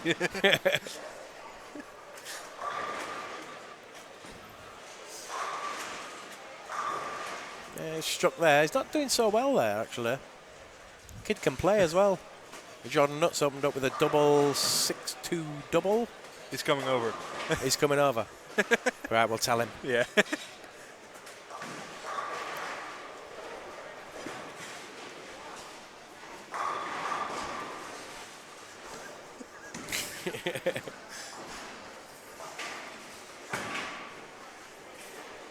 Adam says that's because he bowls like bleep. Well, how have you bowled so far? 100 under. Oh dear. Okay.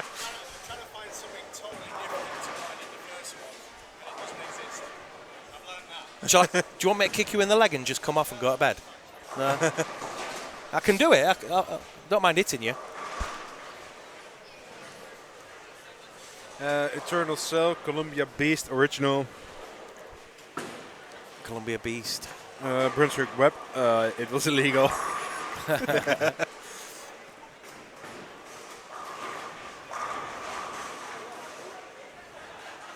Oh, we could rephrase that slightly. What's the best ball that's been for you? Best ball. Of all the balls you've bought in the past, which one was the ball that you thought, yeah? Yeah, two. Who? Two balls, the Storm Prodigy and the Storm High Road. You're a storm boy, you aren't you? Yeah. I have one Brunswick. That even doesn't deviate, but it's Brunswick. Oh, you got DV8? Yeah, one. One. What about the Rinky Pink Hammer? I like the Pink Hammer. That was a good ball. Fireball SO. That was my favourite ball back in the 80s.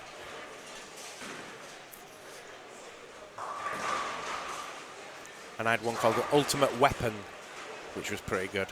I had two of them. I had a shiny one and a dull one. That's when everybody were playing reactive. I was just playing urethane. Hypercell says Craig. Coach Carter says he's loving the no rules right now. Yeah, the no rules. It's pretty good. I heard so. Saw a lot of guys playing it in Holland with it.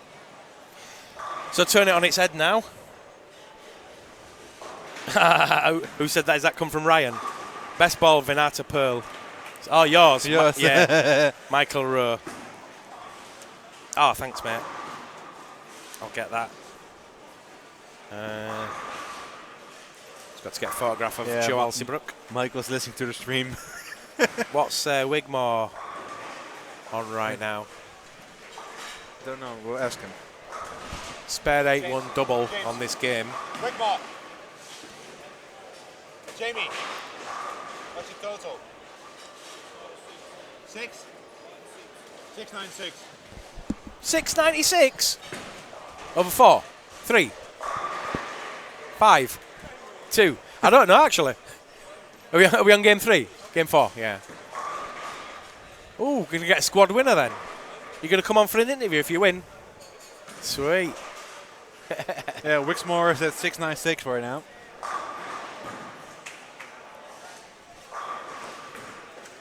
Yeah, Seismic Venata Evolution, says Robert Phillips.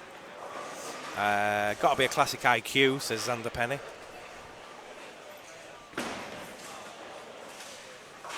So turn it on its head now. What's the worst ball you've ever had? Worst ball I ever had.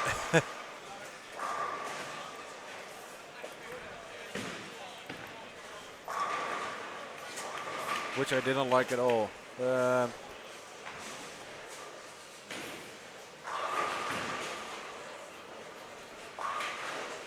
Probably the same answer as I did with the best ball, but it's because of the layout.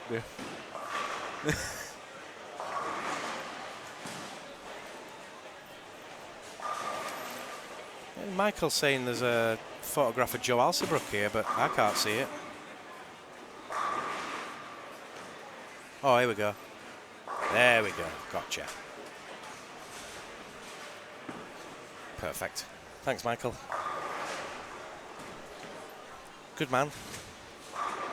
Scout reactive, Coach Carter says. Worst ball. Columbia U2 old days. Storm Teal IQ 30 present day. I presume they're good ones.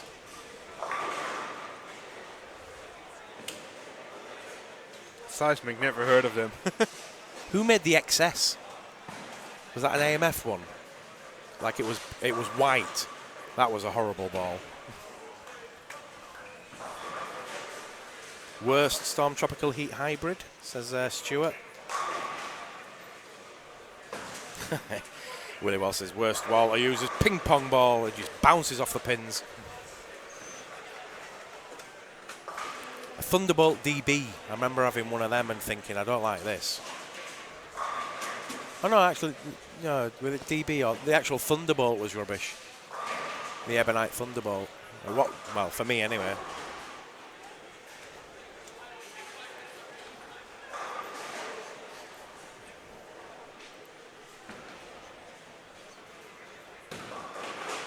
Anybody want a bit of front action view of Adam Michaels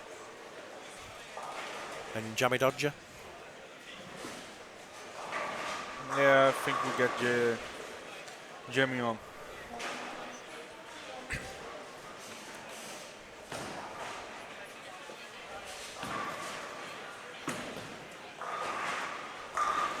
Oh, go on, Jammy.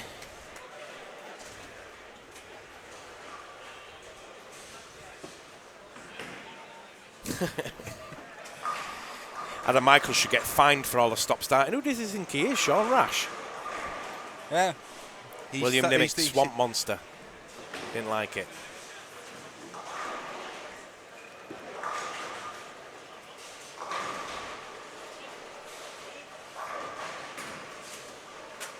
Santu's at it again. 107 in the 5th with a turkey working. You can ask Adam for his score, I think.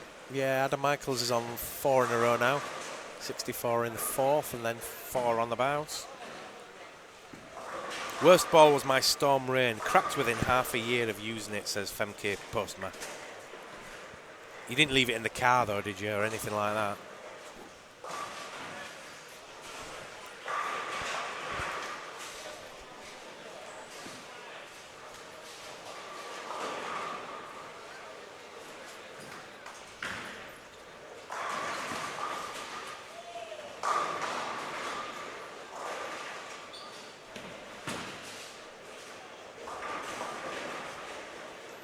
And there's a question from Xander Penny. Here's a question for everybody. Why is it your worst ball ever? Just not play well with it, or it didn't deliver the reaction you thought you were going to get?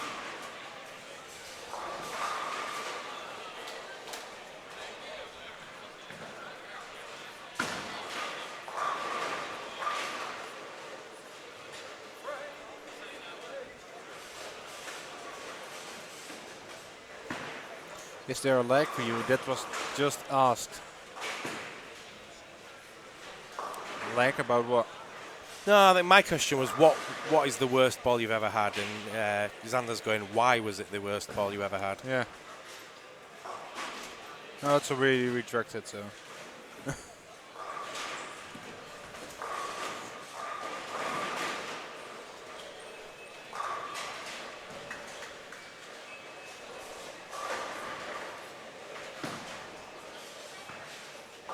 So just about the end of this 4th game. Worst ball because I couldn't have 300 every game. Do you know what annoys me lately, folks? Video strikes. Yeah. I'm just sick of seeing video strikes. Every ball that comes out, it's like it never leaves a 10-pin. It never leaves a 5-pin. It never leaves a washout or anything like that. No, but they strike every time. Yeah, but they're taping 2.5 hours just to get video of 3 minutes, 4 minutes. That's. I want to see him take a ball out of a box, stick it in a player's hand, and he bowl with that ball. Yeah. And see what he does with it. We had this with Sean, didn't we, from Seismic a couple of years ago. You throw a lot of video strikes, Sean. But how come you haven't been that good this week?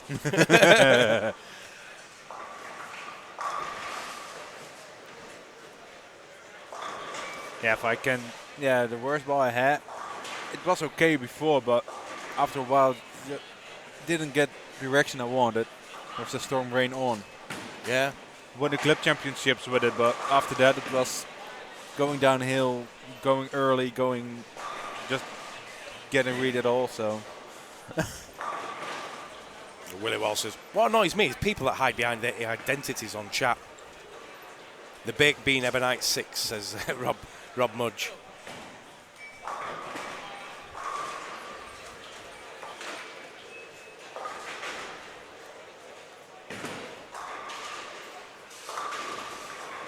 I had a question a minute ago and now I've forgotten it. The 279 pace for Laurie Sipilla. Jeremy Wigmore is on 116 in the 5th.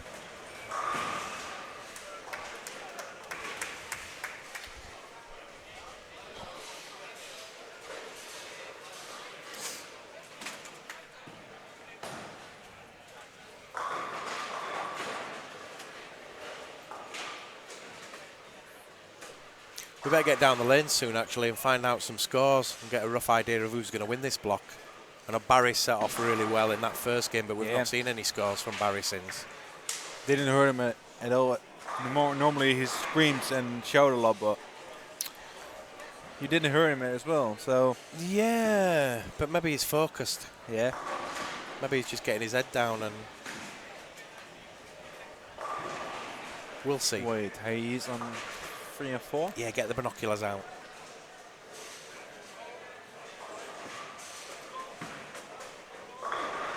.225 for Jordan Nutt, down on 7 and 8. Adam Michaels is going to finish with 200 dead if he strikes. Santu, he's on a good game. Savanainen on a 236 in frame 8 with a spare working in frame 9. So right, so he's doing all right, yeah.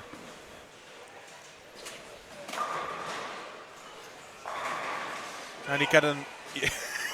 You heard him. Yeah, messenger on the template for a double. Had a bit of fun. He's playing on the left side. Oh, we had a bit of fun with Barry in the Italia Challenge a few years ago. He was in the Desperado, and I was running up and down, working out who's going to make it and stuff like that. Yeah. So I had roughly the top 4 that we're going to get through, and then up to Barry's lane. And I says, Barry, you need a double. You've got to get a double. So he threw first one. Oh, he's going nuts. He threw second one. He's going super nuts. He only needed one Barry, I says. You little give. Oh wait, we have some scores from Barry. He had in 191 and then 258 second and third game. Started great, little drop, and then back on the strike train again. Right, so he's not too far because he had 240 or 50 first game, didn't he? Yeah. So yeah, he's well over. Almost 100 over, and I think he's going into 200s again. So, Chris Sloan, any high scores? 235 again from Santu. Yeah, bear with me a minute, Chris. I'll run up and down the lanes and have a quick look at all the. I don't think I'm going to have to go too far to find out where the big scores are. I'll be back in a moment.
We have some score from Sensu. First game 279, second 236, 258 and 235.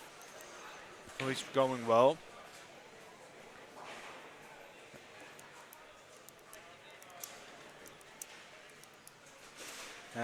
Dom is running around at the lanes to get score forms and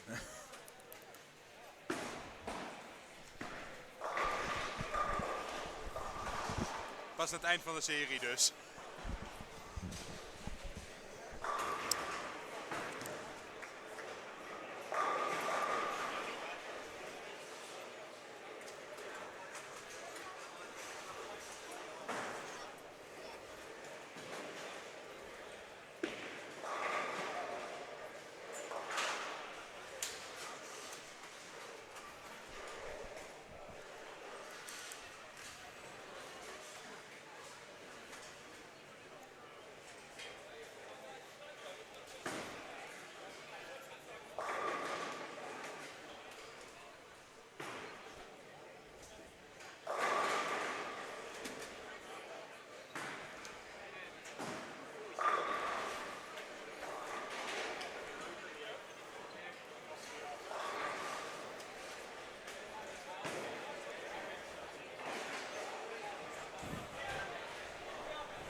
Yep. Yeah, so it looks like Santu. I mean, did you mention those? yeah. Yeah, it looks like Santu's leading it at the moment. Barry's doing okay. They're probably the pick of the players.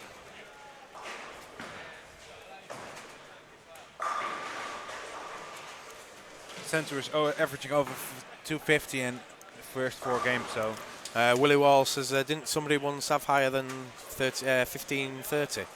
Or am I wrong? Do you mean here or in general? Because it's like 1630, I think, is the European record in it or something. Is it Anzi Grabušan from Slovenia? And it was Martin Larsson before that with 1602 or something like that. That's crazy.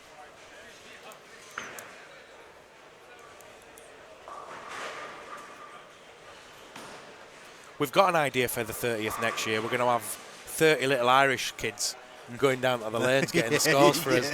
We're gonna get all the juniors from the Junior Irish Open. If whoever wins it can be our scorer. I'm not sure. Who is Willie Wall? Adam needs to know who you are now. He's putting a contract out on you.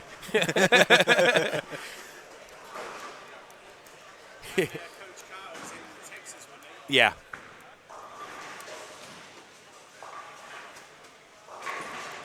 At 235 for James Wigmore, 200 for Aki Jacola.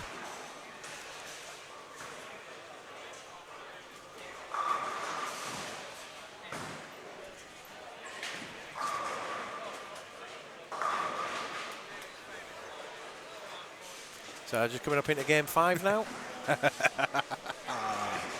Says Willie Wall. You work for Anonymous.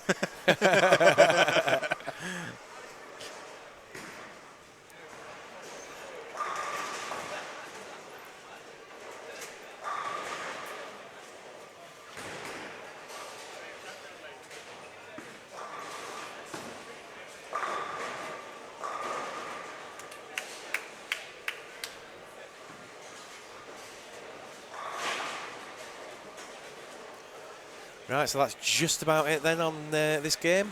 We're back in a few minutes' time. I'll go have a quick word from our sponsors.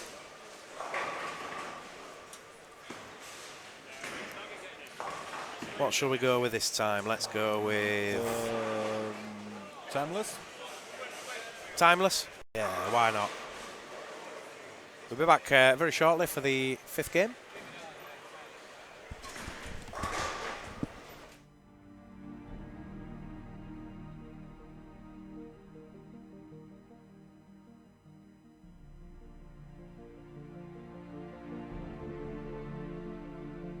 Timeless, not affected by a passage of time.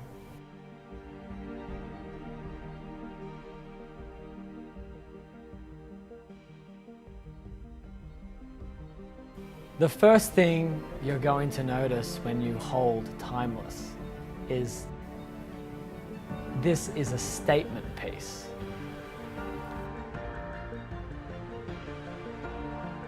Once your hands wrap around the ball, the cover stock, the R2S Hybrid, one of Storm's most successful cover stocks of all time, you're going to feel the tackiness, knowing that once that ball hits the lane, it's going to grab the friction at the exact moment it needs to give you the absolute perfect angle of entry into the pocket.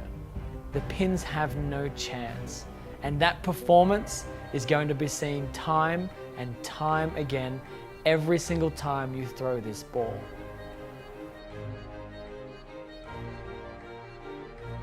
This is why the ball is timeless.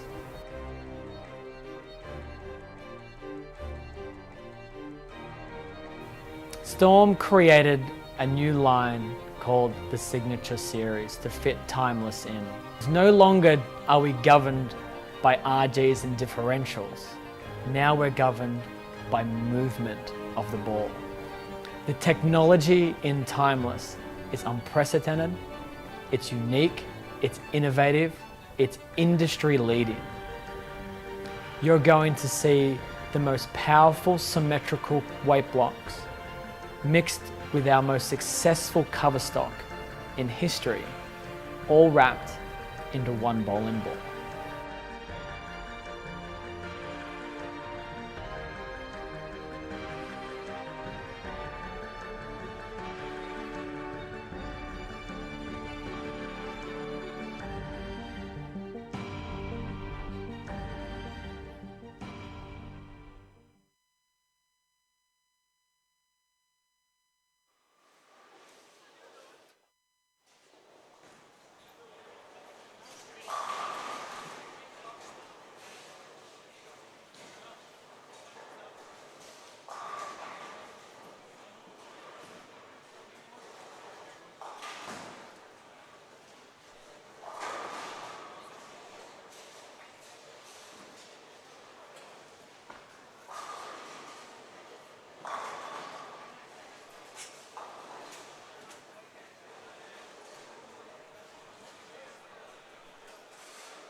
Welcome back to the 29th Irish Open from Leisureplex de Log in Dublin. It's game 5. You have to read the chat because What have I missed? we were here when you get away. Identity not to be revealed for my own good. I'm under Witness Protection Act. I reveal myself. The USPC will have their pants down. Willie Wall is Donald Trump, says Stuart779. Yes, because bowling, watching bowling is more entertaining than building a wall.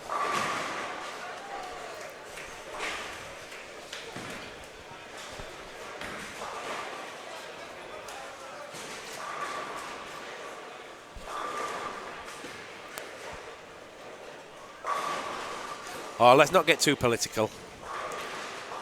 We're talking about bowling.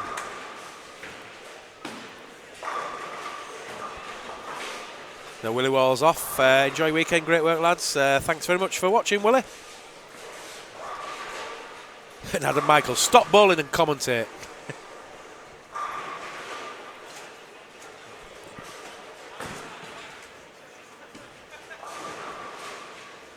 Sorry, guy. You're going. Oh, wait. Remove. That's a bit of Barry.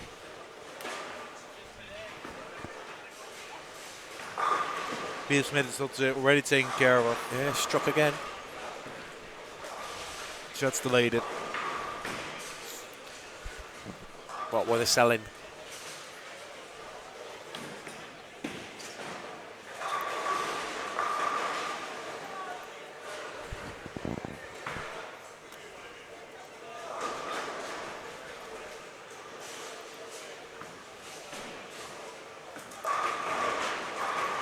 Hey, Marco's in chat. Marco? Yeah. Marco? Yeah, Dutch Bowling TV. Dutch Marco? Yeah. Hey, Marco.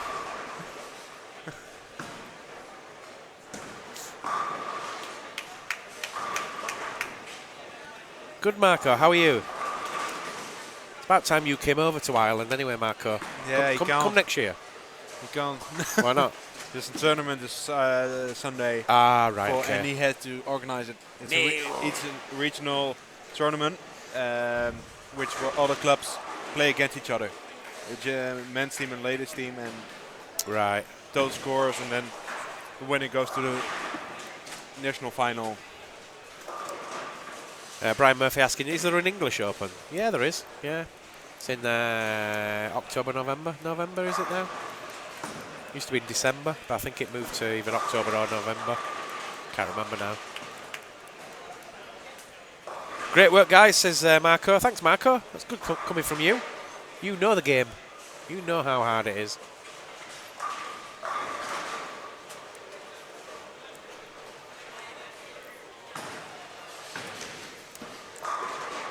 That's a cool name, Robert Vonk. On the featured pair now, Carol Catchpole, Robert Vonk. Harry Meyer, is it? And James Hemsley. Barry's just struck again for Turkey. Simon's playing again in the morning at 8 o'clock. Yeah, tomorrow morning. I think it will be finishing off the stream this night and head over back to the hotel. Straight to bed. Yeah. Not like yesterday. Have a quick one. Yeah. We'll see how I am actually in the morning, because if you're coming in first thing, you can come in and set it up and I can come half an hour later, can't I? Yeah. I might do that, because it's going to be a long day tomorrow. Yeah. You were laughing this morning when I told you I got in at 2:30. I wasn't surprised. When you said you were going for one beer, I knew you weren't. You can't go to Boland's and have one beer.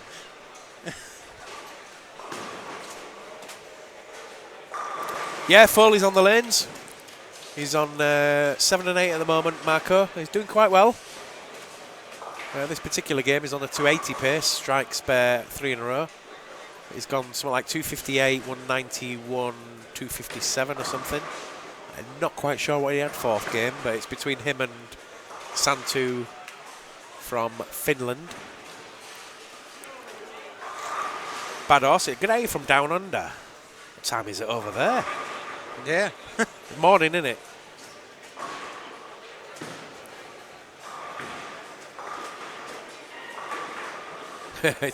Xander Penny, I've just heard an aftermarket turkey noise. Selwyn wouldn't be happy with that. Yeah, I think he would. Oh, go on, Barry. Now we have someone on lanes 15 and 16 starting off with the front 6. Yep, keep your eye on them because people don't tell us about 300 Yeah. around here. We had one today. We saw it on Facebook. 10 Simon goes, minutes after. we've just had a 300. Where? Here? Nobody told us. Nobody made a noise or anything. Or the other one on lanes 1. Yeah, he's gonna go throw 300. Yeah, he's going for the 300. And he's Like, already on the approach. for the prop shot. Give us time to get down there. Yeah. What's the cut off right now, Si? The cut off this moment. Come on, Marco, you can do better than that. Go have a look at the official website and answer your own question. Getting us to work for you.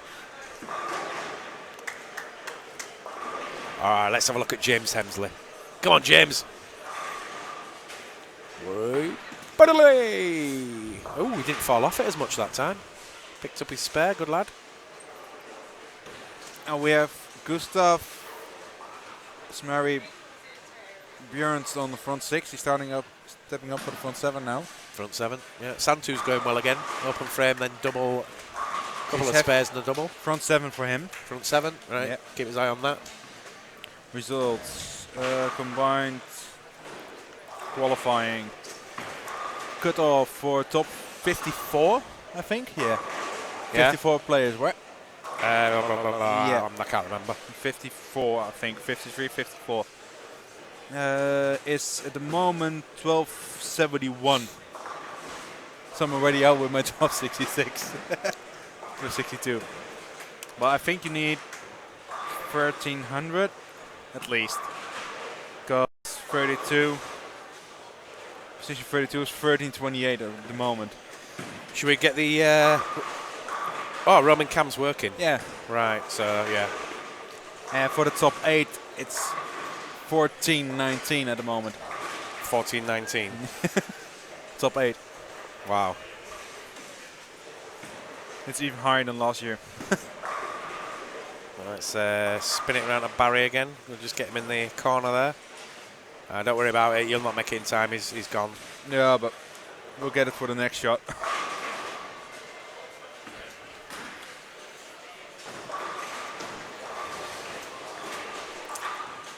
Yeah, Marco says, I know, Dom, but I'm lazy. Don't be lazy. We've been here all day and you're getting us to work. That's not fair.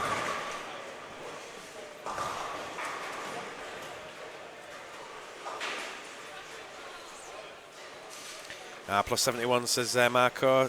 Simon, easy to get that. Yeah, but you need at least 100 over to get in the finals, first final. Yeah. So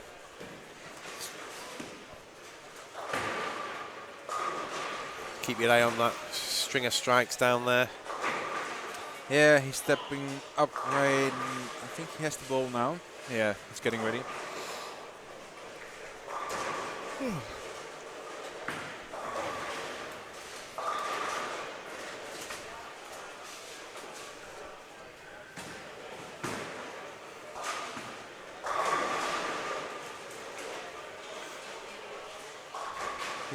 He's stepping up.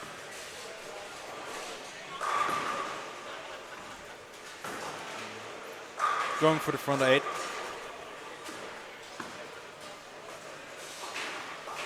Big backswing. Yeah. Didn't like it. Oh, no. 2-6. No, 3-6. 3-9. 3-9. Oop. Can forget about the roaming cam. I'm not going to need that now. Well, we can have a shot at look at Barry now. Yeah, let's have a look at Barry.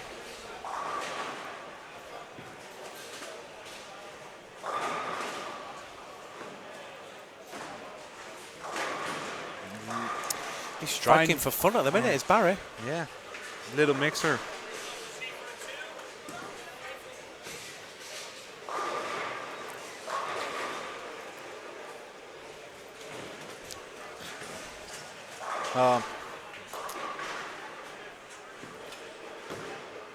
Did I hear something about a Guinness trip, Simon?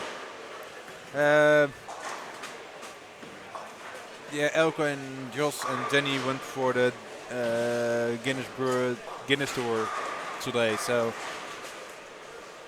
I've been here all day since this morning, 8 o'clock. Together with You Don. little liar, you were here at 8:05.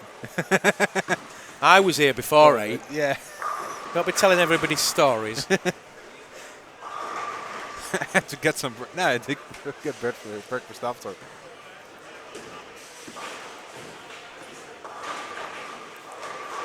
One 100 over to qualify. Wise decision to stay in the pub and watch this over a few pints. So Craigie Farr there, just at the far right. And Nico from the Netherlands, former champion of this tournament.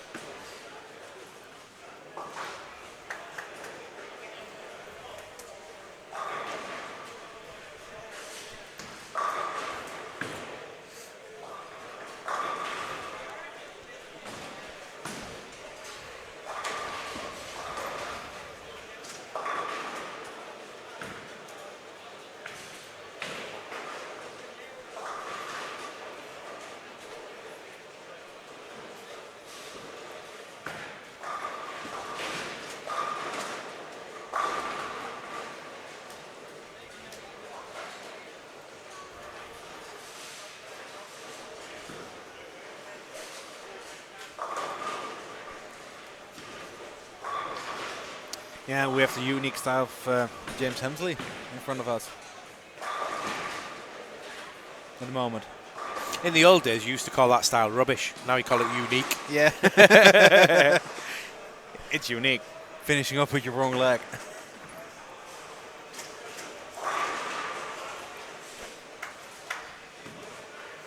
What I like about James is that he just comes and plays. Don't care. Don't care. Pulls off the wrong foot. Don't care. Just enjoys his bowling. He even played. He shut out 5 players in the last squad. Yeah. Oh dear. Right, so we're back with Bazza Foley. 169 in the 7th with a strike in the 8th. Looking for a Barney Rubble.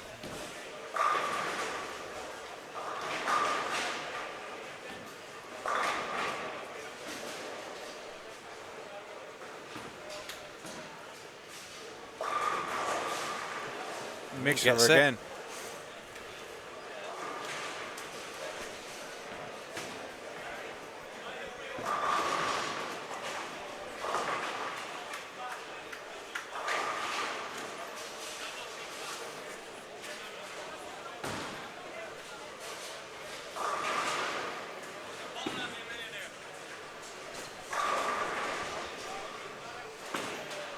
How is Sentu doing? Sorry? Sentu 243. 243. Yeah, it's definitely going to be the squad winner unless Barry catches him. No, I don't think so. He was on 1008 over 4. Right.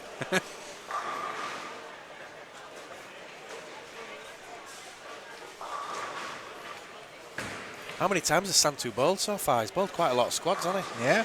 I think he bowled nearly every squad yesterday, and he must have bowled another 2 today. He must have been on about between 5 and 6 squads he's played.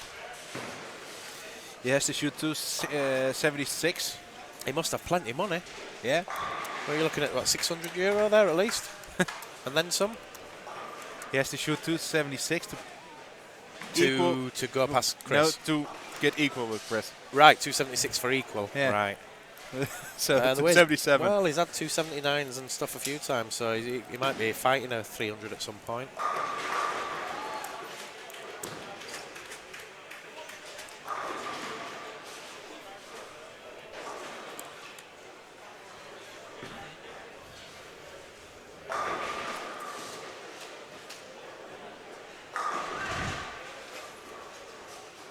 Oh, what's happened there?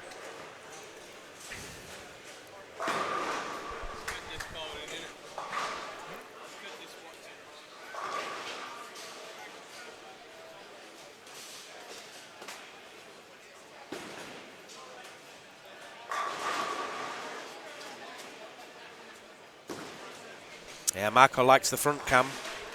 It's good, isn't it, Marco?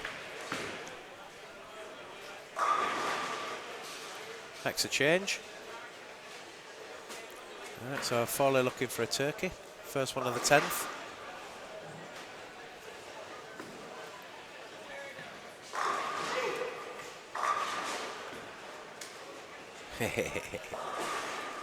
He likes it, as Barry gets animated.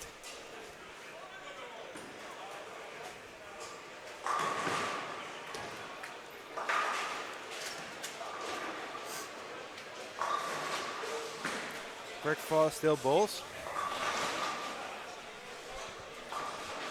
Dom, do you know Sorry? that? Greg Farr still balls. Greg Farr, yeah, he's down on 5 and 6 at the moment. Blue shirt. You see him there? Blue shirt. Yeah, there is he. In the middle. With Harriet Harman. Barry. In the Playing with a left side. no rules from Roto Grip. And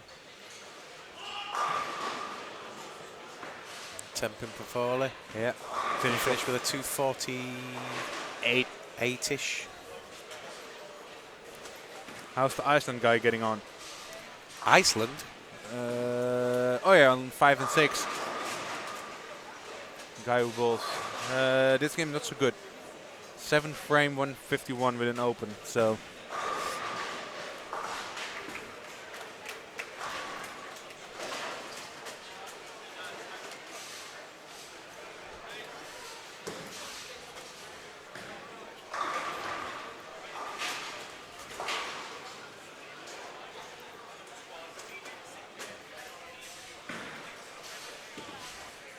So we're about 3 frames away from the end.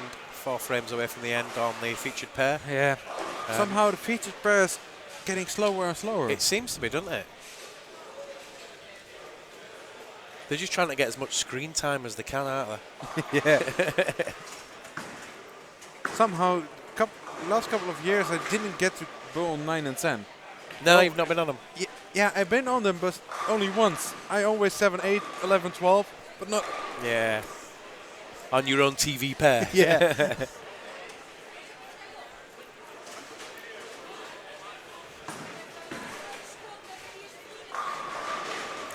Have we got kicking around anyway? We should have some guests in for a bit.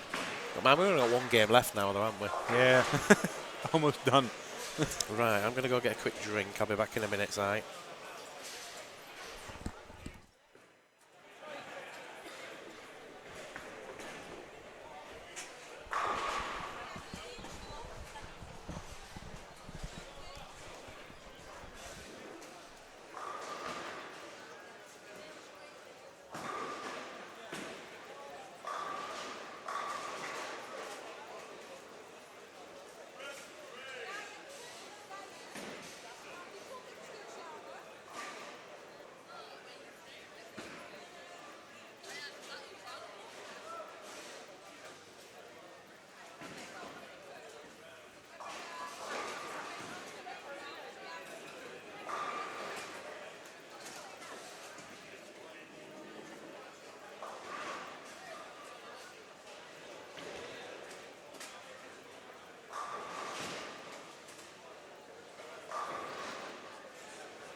And we're back live at the 18-lane Leisureplex Bowling Centre in Stillorgan, Dublin, Ireland. Just coming up to the end of game 5. A lot of the other ones have started, but we're still waiting on the featured pair to finish up. A 170 from Carol Catchpole. 174 for Harry Meyer. James Hemsley with a 171 with a strike. And Robert Vonk can tap out for a 210.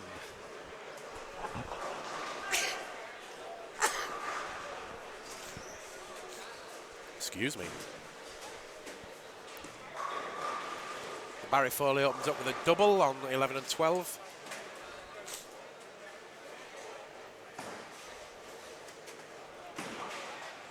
Yeah, I think we know who will be the squad winner this time. I think it will be Santu.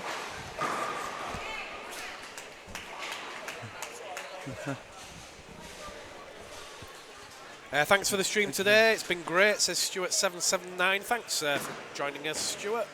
Hope you can join us again. The camera turns even the most reserved bowler into a dancing show pony, says Jay Coop.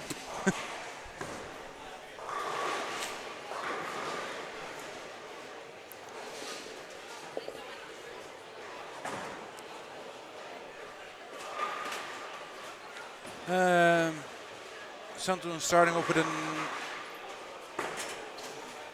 9 spare double. 9 spare double. 9 spare double. Get the camera ready because I'm going to need to do a report when we get back to the room.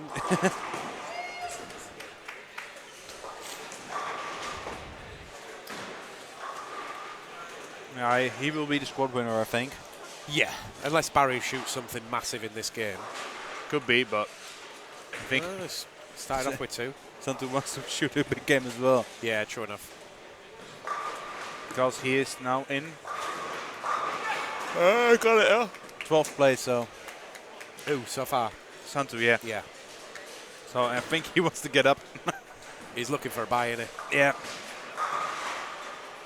It's coming good in this block, though.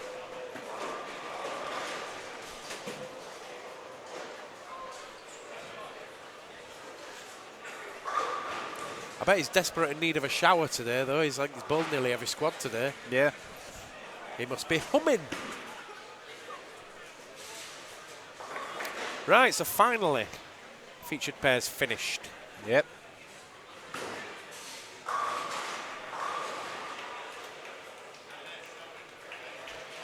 Yeah, I hope you've enjoyed the streaming today as much as we've enjoyed bringing it to you. 2 more days to go before we find out who the champions are this year. Yeah. Can't say really who will be it, but... Well, we can say who it'll be, but we're not necessarily going to be right. No. But Brian Michael, the coach from England, said to me earlier something quite profound. He says, the winner has already been decided in this tournament. We just don't know who it is yet. No.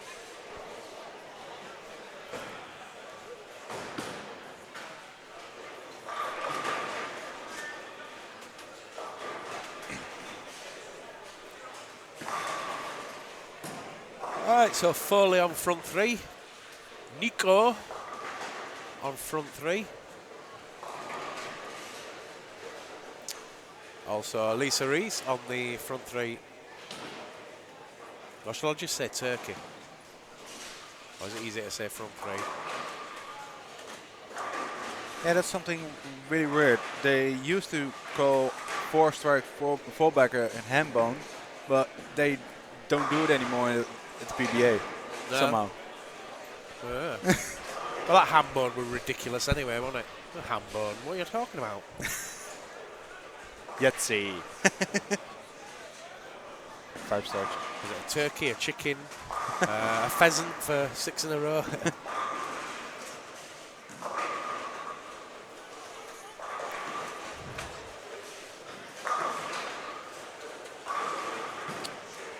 Santu keeps going strikes. Ooh, Foley misses the tempo. to see it. So Harriet Harman from England on the featured pair with Craig Farr. Alexander Helderson and Olaf van Kalken.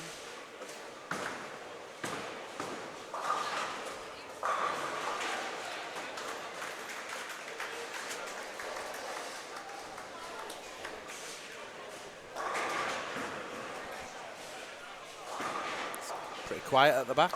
Yeah.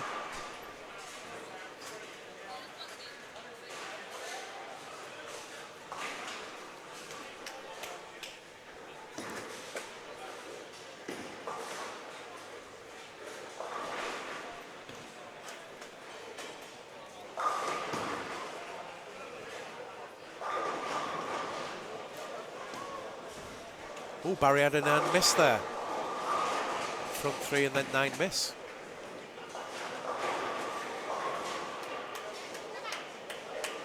Nico front 4. And Barry's going to be stewing a little bit on that 9 miss. Let's see how he reacts with a strike now, just coming into the right side of your screen in a moment. There he is. There you go. And gets away with it. And Santu is going for it. He's still on 290. Oh, is he up front? No, he started with 9 spare. Right, so he's on 280. So he's 290. He's going for Sloan.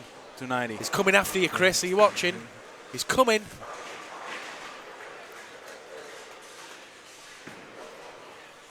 Yeah, let's have a front view cam.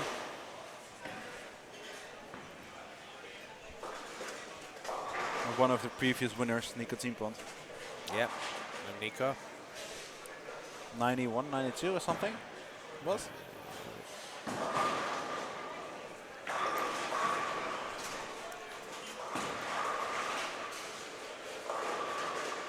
Ooh. Oh! And a really nice step on the 2-pin.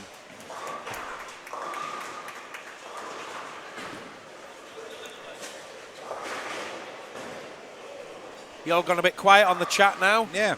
Is it bedtime? Or are you watching the inauguration? You're watching it all kick off in America? Yeah, I saw that it was really quiet over there. Yeah, it looked like it were going well. Huh? It looked like it were going well. Yeah. But at the White House it was really quiet, but anything else in Washington, no. The one thing I learned about 2016 is there are a lot of sore losers. Yep.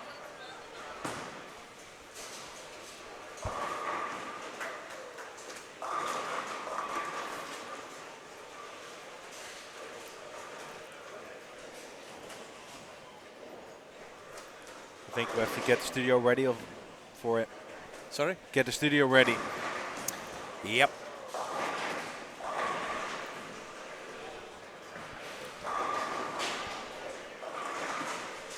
His proper finish is Santu, though. I wonder how his English is. His proper finish, you know, when you hear him. So I don't know how good his English is. Probably about as good as mine. Ooh, and a messenger for Barry.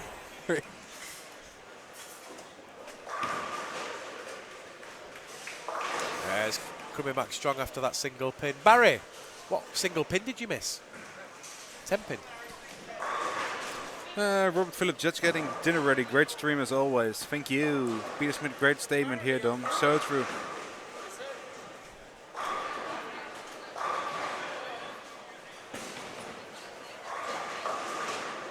Yeah, thanks, Robert.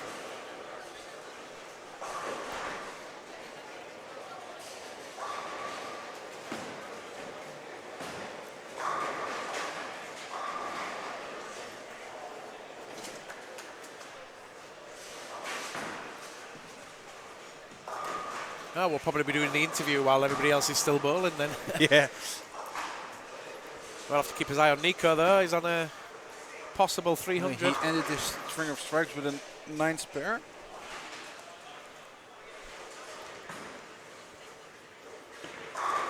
Yeah, 9 spare. So he can shoot 279 by then?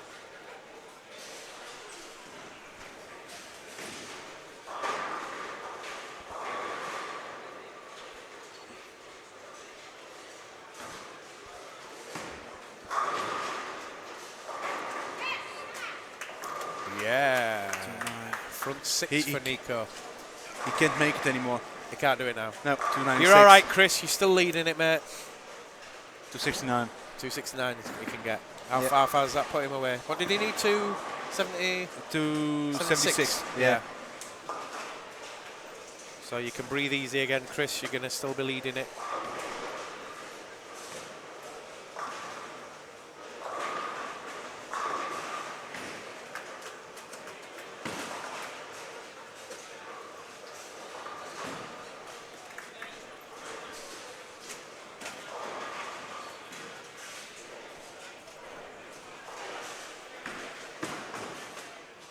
Yeah, just get the studio ready. Yeah, you want to get studio ready? Go on then. Just now. This one. Let's position the seats around.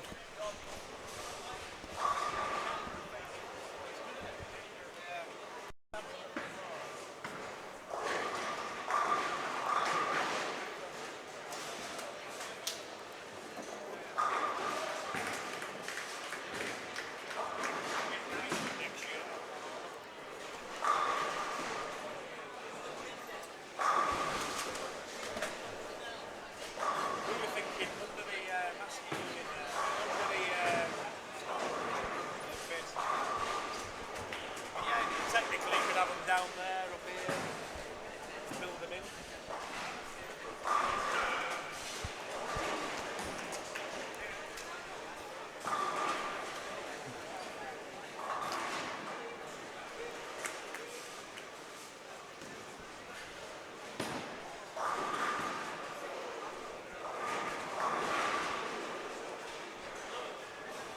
It's a difficult name. Yeah. Tavanainen. Yeah. So, studio is ready. Just do a quick save. So we're all ready for it. Good, good. Nico stepping up again on the right side of your screen.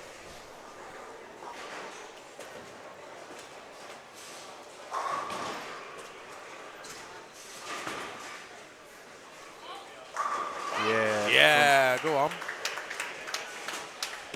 Is that front 7? Oh, got green screen again. Now we're back.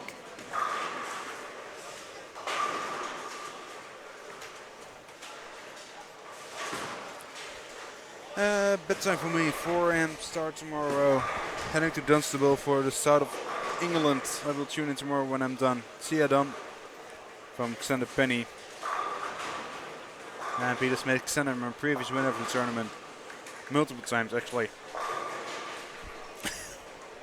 Yeah, good luck then, Xander. Yeah. Ball well, mate. Success. Thanks for watching.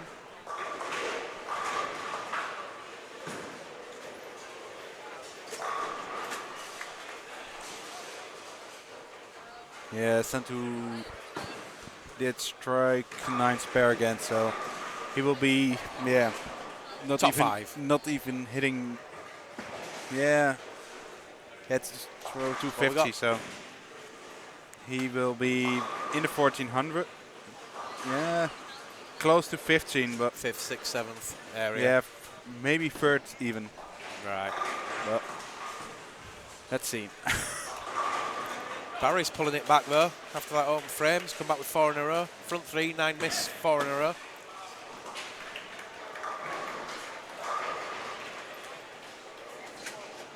Where's my pen gun? Oh yeah.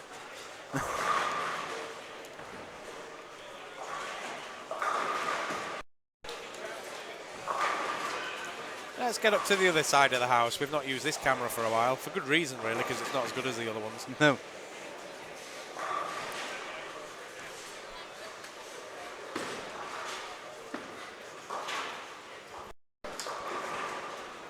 He can strike out with 239. Oh no, 209. So Nico on the front 7. 19. Looking for number 8. Here we go. Yeah.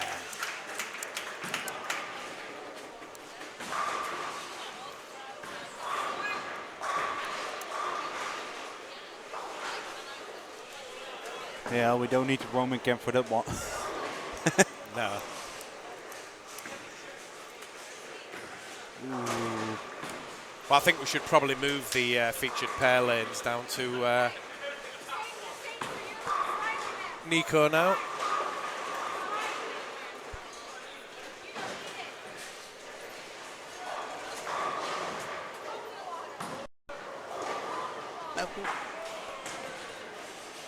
Huh? That one. That one. What? Yeah, the wrong one. Yeah, the studio. Oh, we had studio on then. Oops.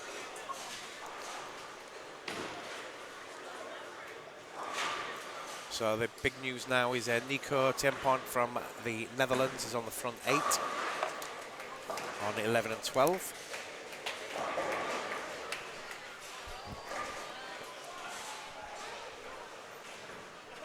And we think Santu Tavanainen is going to take the block with 279, 236, 258, 235, 43 and 48. 243 and 248.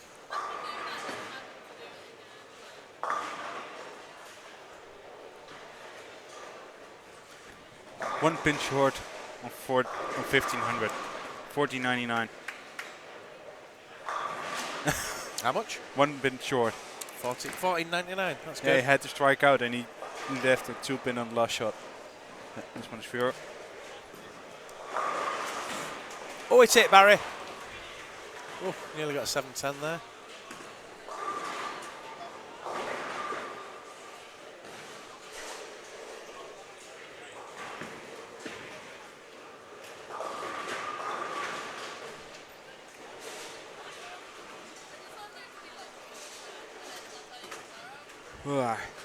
So.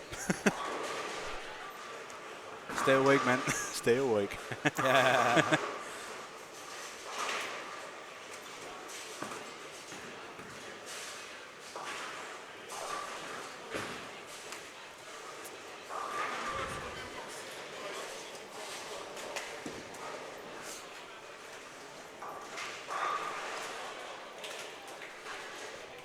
So Nico from the Netherlands. Front 8, looking for number 9.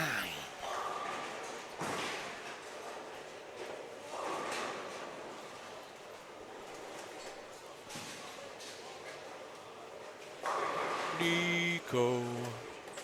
Oh. Yeah, I seem to hang on to that. Yeah.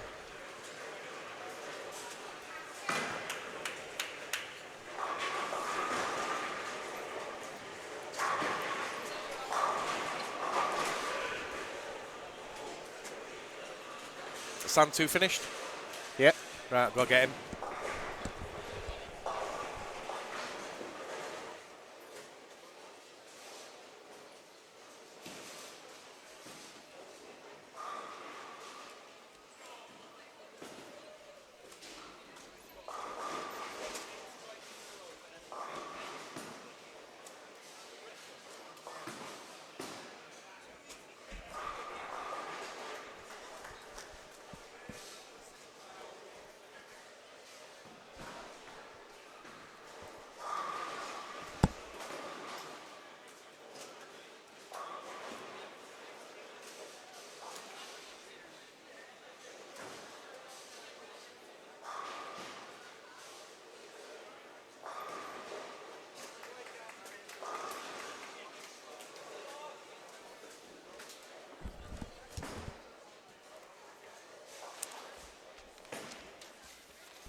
So we've got Santu coming up in a moment. He's just packing his stuff away. 14.99 squad winner.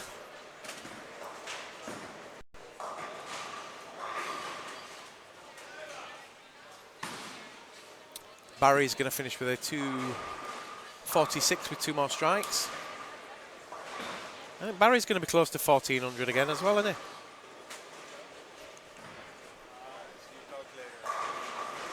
Ah?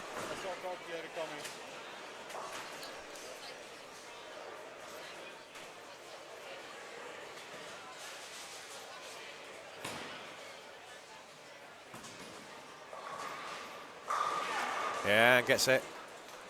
I think he's definitely chasing more than he had before.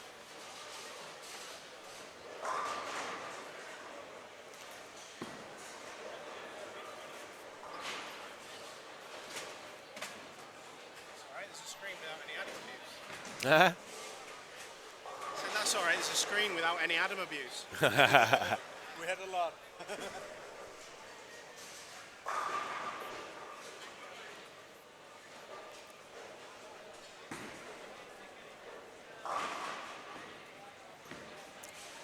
So let's take this chance to thank everybody for watching today. Hope you've enjoyed it. We'll be back at 8 o'clock in the morning for the next block. And we're into the last few squads of qualifying. And then I believe at about 8 o'clock-ish, we're going to start the final step. What did you finish with? All right. Yeah, about 1460, Barry's thinking he's going to check it.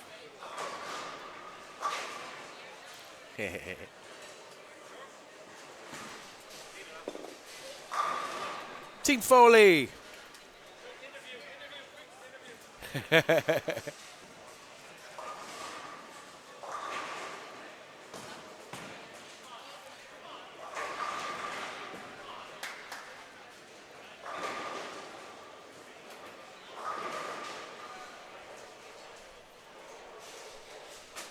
Nice, Santu still down there.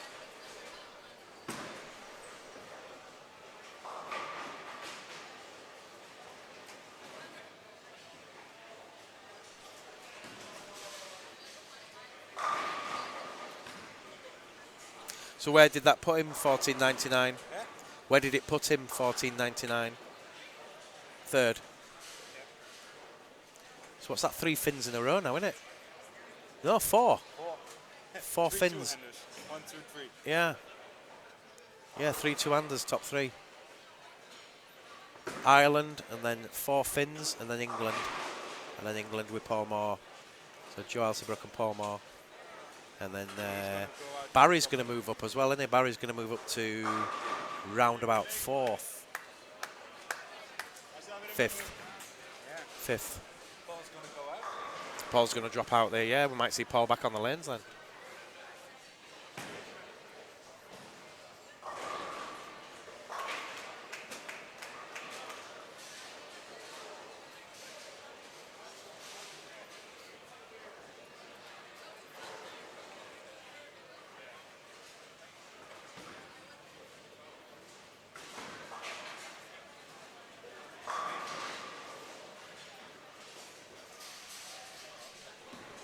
That's just about it for us. The last thing we'll be doing tonight now is a quick interview with squad winner Santu.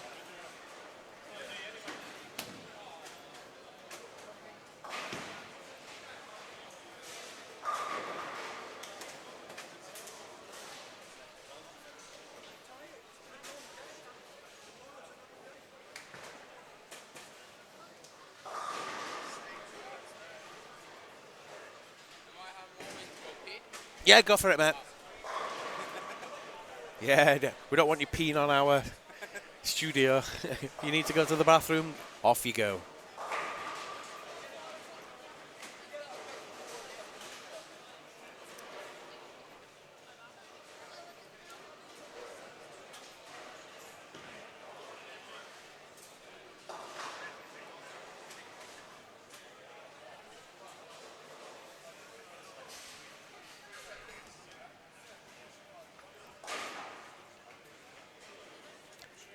Mary Gray asking, any Irish women qualify yet?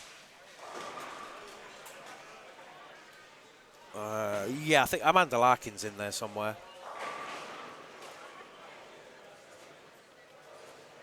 Not sure where.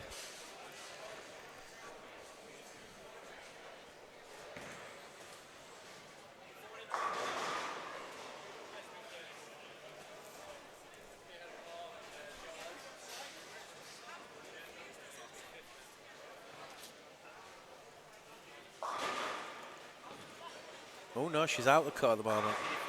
Yeah, she's going to have to play tomorrow, is Amanda. You playing tomorrow, Amanda? You playing? No? Right, you done? Really? Why? Right, no, she's not playing again.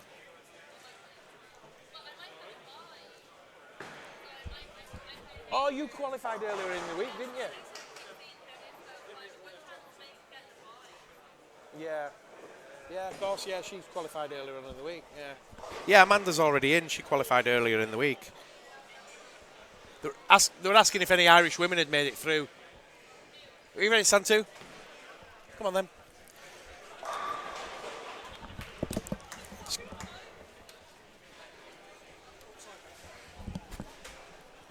Just have a seat there, Santu. Other one, that one. Thank you.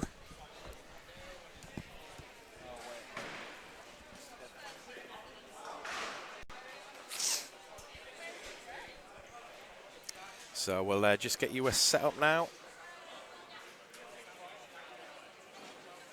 Just bear with us a minute, Santu.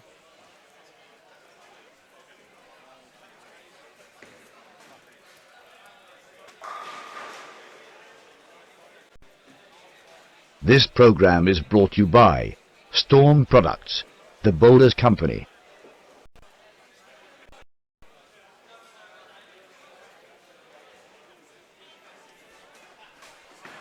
Right, here we are within Santu. How do you pronounce your surname? Tarvanainen? Tarvanainen. Tarvanainen. That's not too bad for me. Yeah, it was okay. Right, you've been playing a lot of squads. What's that, about 6 or 7 squads you've played?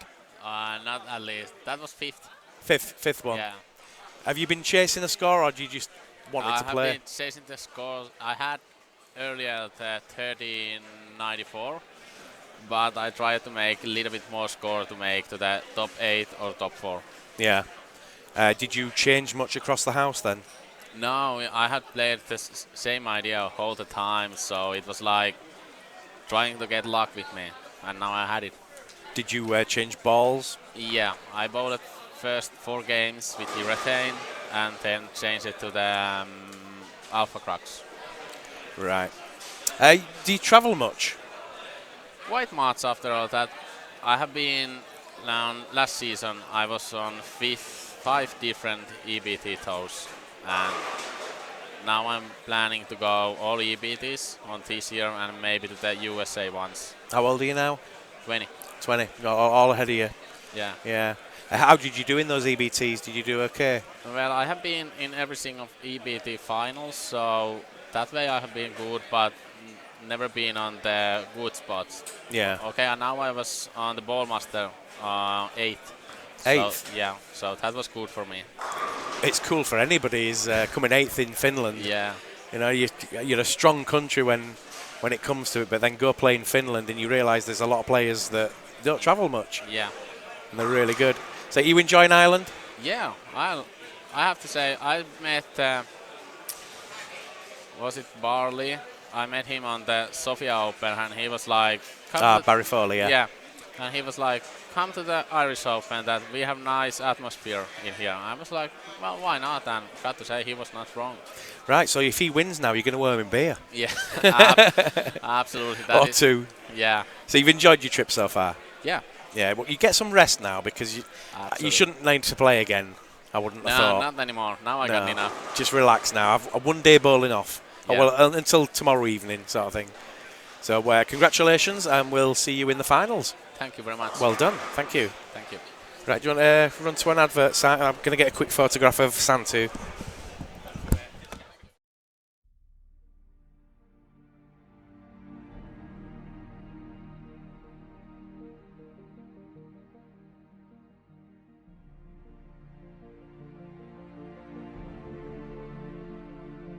Timeless, not affected by a passage of time.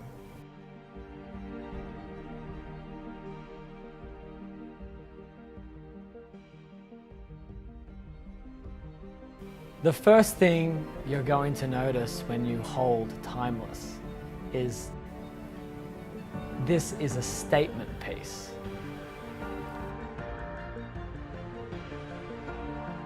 Once your hands wrap around the ball, the cover stock, the R2S Hybrid, one of Storm's most successful cover stocks of all time, You're going to feel the tackiness, knowing that once that ball hits the lane, it's going to grab the friction at the exact moment it needs to give you the absolute perfect angle of entry into the pocket.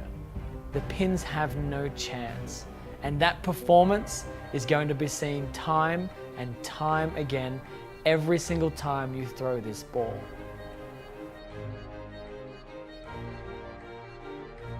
This is why the ball is timeless.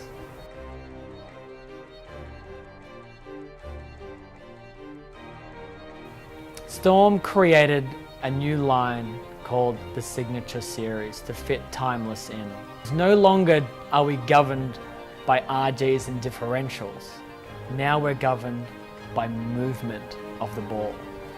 The technology in Timeless is unprecedented, it's unique, it's innovative, it's industry leading. You're going to see the most powerful symmetrical weight blocks mixed with our most successful cover stock in history, all wrapped into one bowling ball.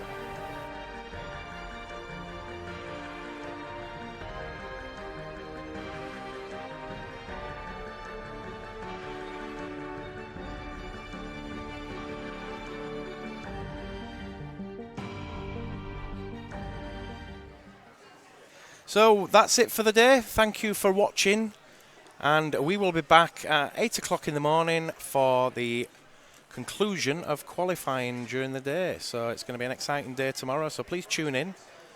Check out talktemping.net, the official website, tempingireland.ie, I think, is it something like that? irishtemping.ie, and also bowlingdigital.com. Thanks again for everybody that's watched today, and we'll see you tomorrow. Goodbye.